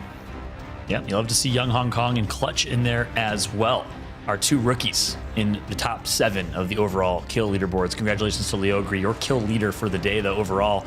Gaiman Gladiators are certainly back. Alliance performed, Invictus performed. Of course, a lot of teams stepped up today, but this is my favorite part of the show. Time where we have a chance to talk through who performed as an individual. It's time to discuss your Monster MVP. All right, gentlemen. Mark, I want to start with you and get your thoughts here. Who performed? Who's your MVP on the day and why?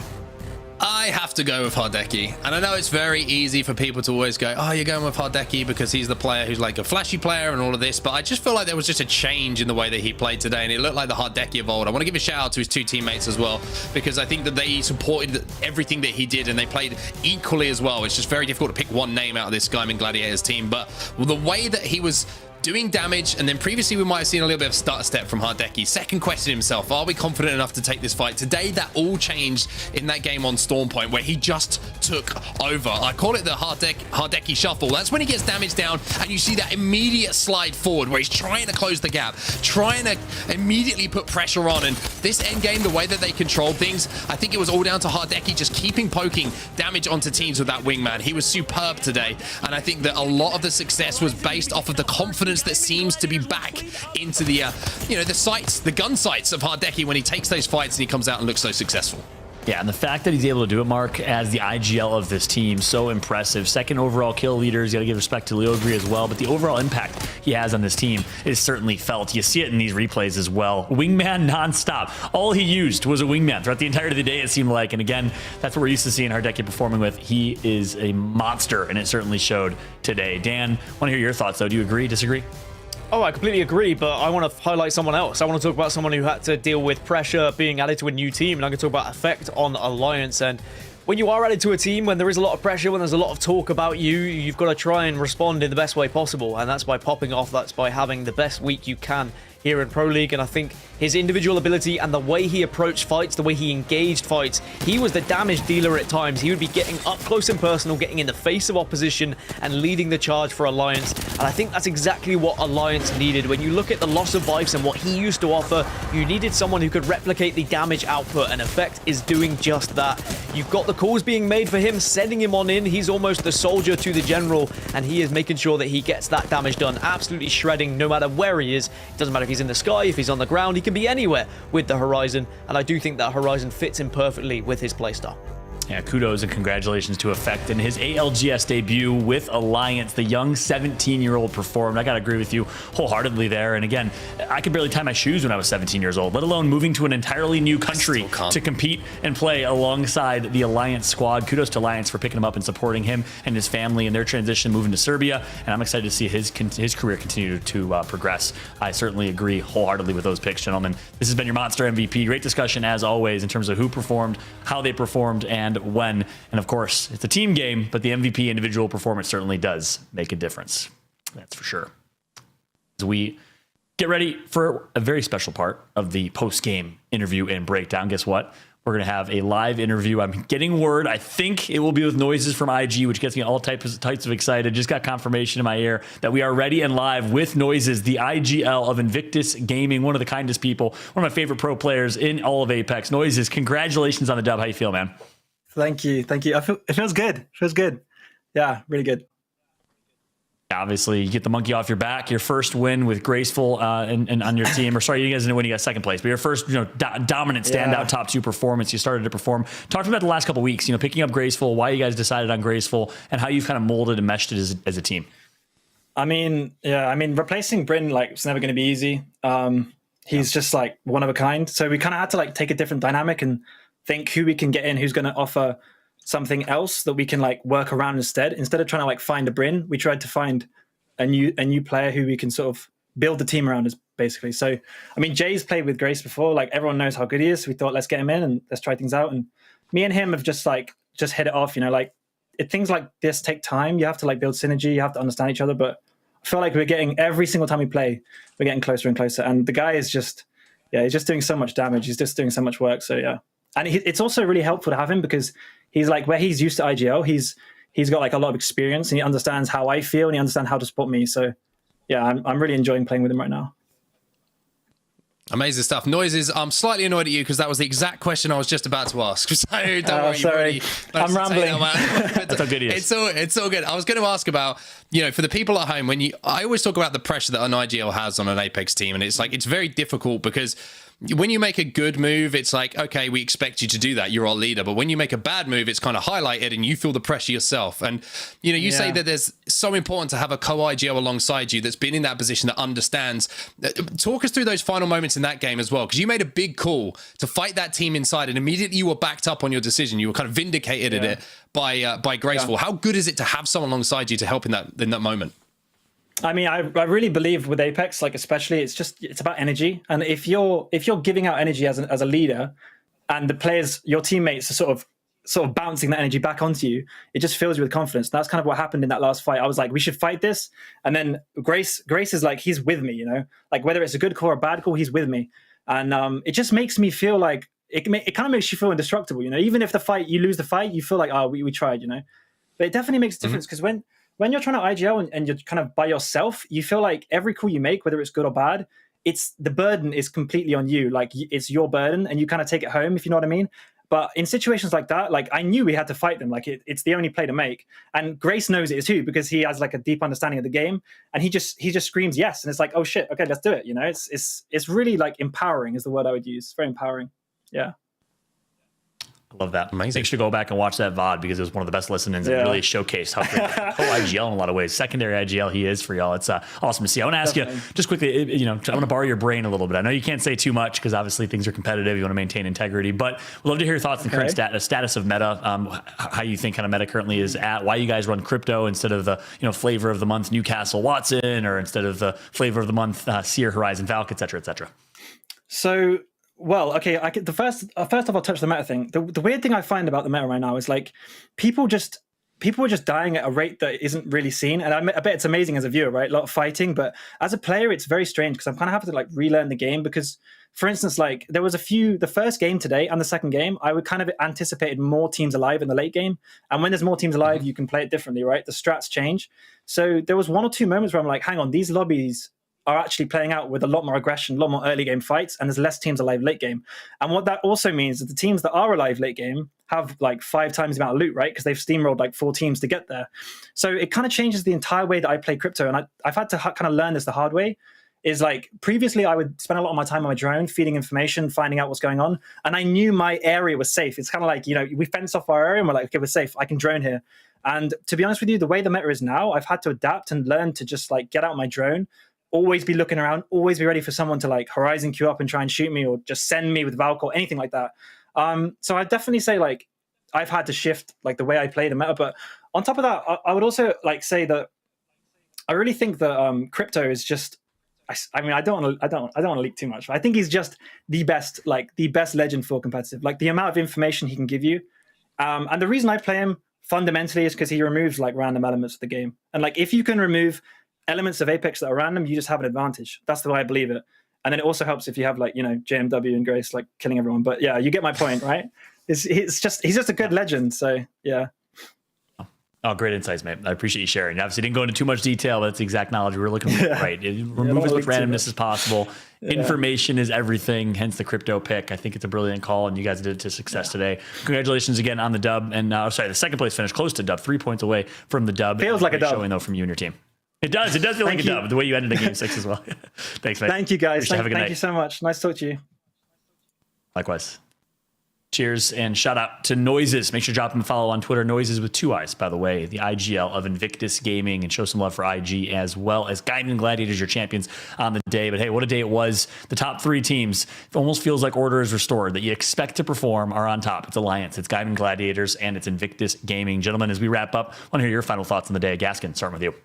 I just think that it's impressive, these teams, what they go through, right? They are really run through when you look at how close they can come to victories to then getting slapped around in 20th spot, but then they can come back and they can perform well. Diamond Gladiators are perfect indication of that you can still get through it if you are playing at your very best, if you stick to what you know about Apex Legends. And then elsewhere, you've got to look at teams like Invictus, who were getting second, they were getting third, but they weren't quite getting a victory, and then suddenly the victories start flooding through, and it is just about sticking to what you know. It's just, honestly, I'm watching this region every week. People are changing metas, people are changing decisions, people are coming up with something new, and I love the EMEA region, I love what they offer us, and it's so competitive that we never really know what's going to happen. Yeah, off the back of that, I want to I think I'm going to start an IGL support group. I think it's very important for them to feel like they have somewhere to go when things aren't going your way. Because we just had from that interview, right, how tough it can be, but how great it can be. You're either the hero or the zero if you're an IGL. So shout out to everybody who's making those big play calls for their teams. But I think that what we learned today is that we have still got some really important game days ahead of us, and we still don't know what the solidified number is going to be moving on to the next stage of the Apex Legends Global Series. So I think today was a very good kind of turnaround, right? We saw Pioneers struggling a little bit. We saw Ascend a little bit up and down, where previously we've been like, well, these have been the two best teams so far. And we see the resurgence of Gaimin Gladiators. Who's going to be the team next week that maybe starts a resurgence? Who's going to be the team that falls off? It sets us up beautifully this week, I think, in EMEA for what we can expect to see in the following weeks. And I think that is a little bit of unpredictability. So I think Invictus, at the end of the day, their consistency is coming back. That's the best sign for them. Their consistency has always been their standout. So I've got a lot of good hopes for IG moving forward as well. Yeah, I gotta agree with you. And it seems like they're only going to be on the up and up, right? They're going to mesh more as a team. They're going to start to learn how Graceful can kind of be that co-IGL that calls out the macro or impacts and affects some of the calls that Noises makes as well. So I'm excited to see IG perform. And I agree with both of you. The overall storyline of EMEA is you never know who's going to step up.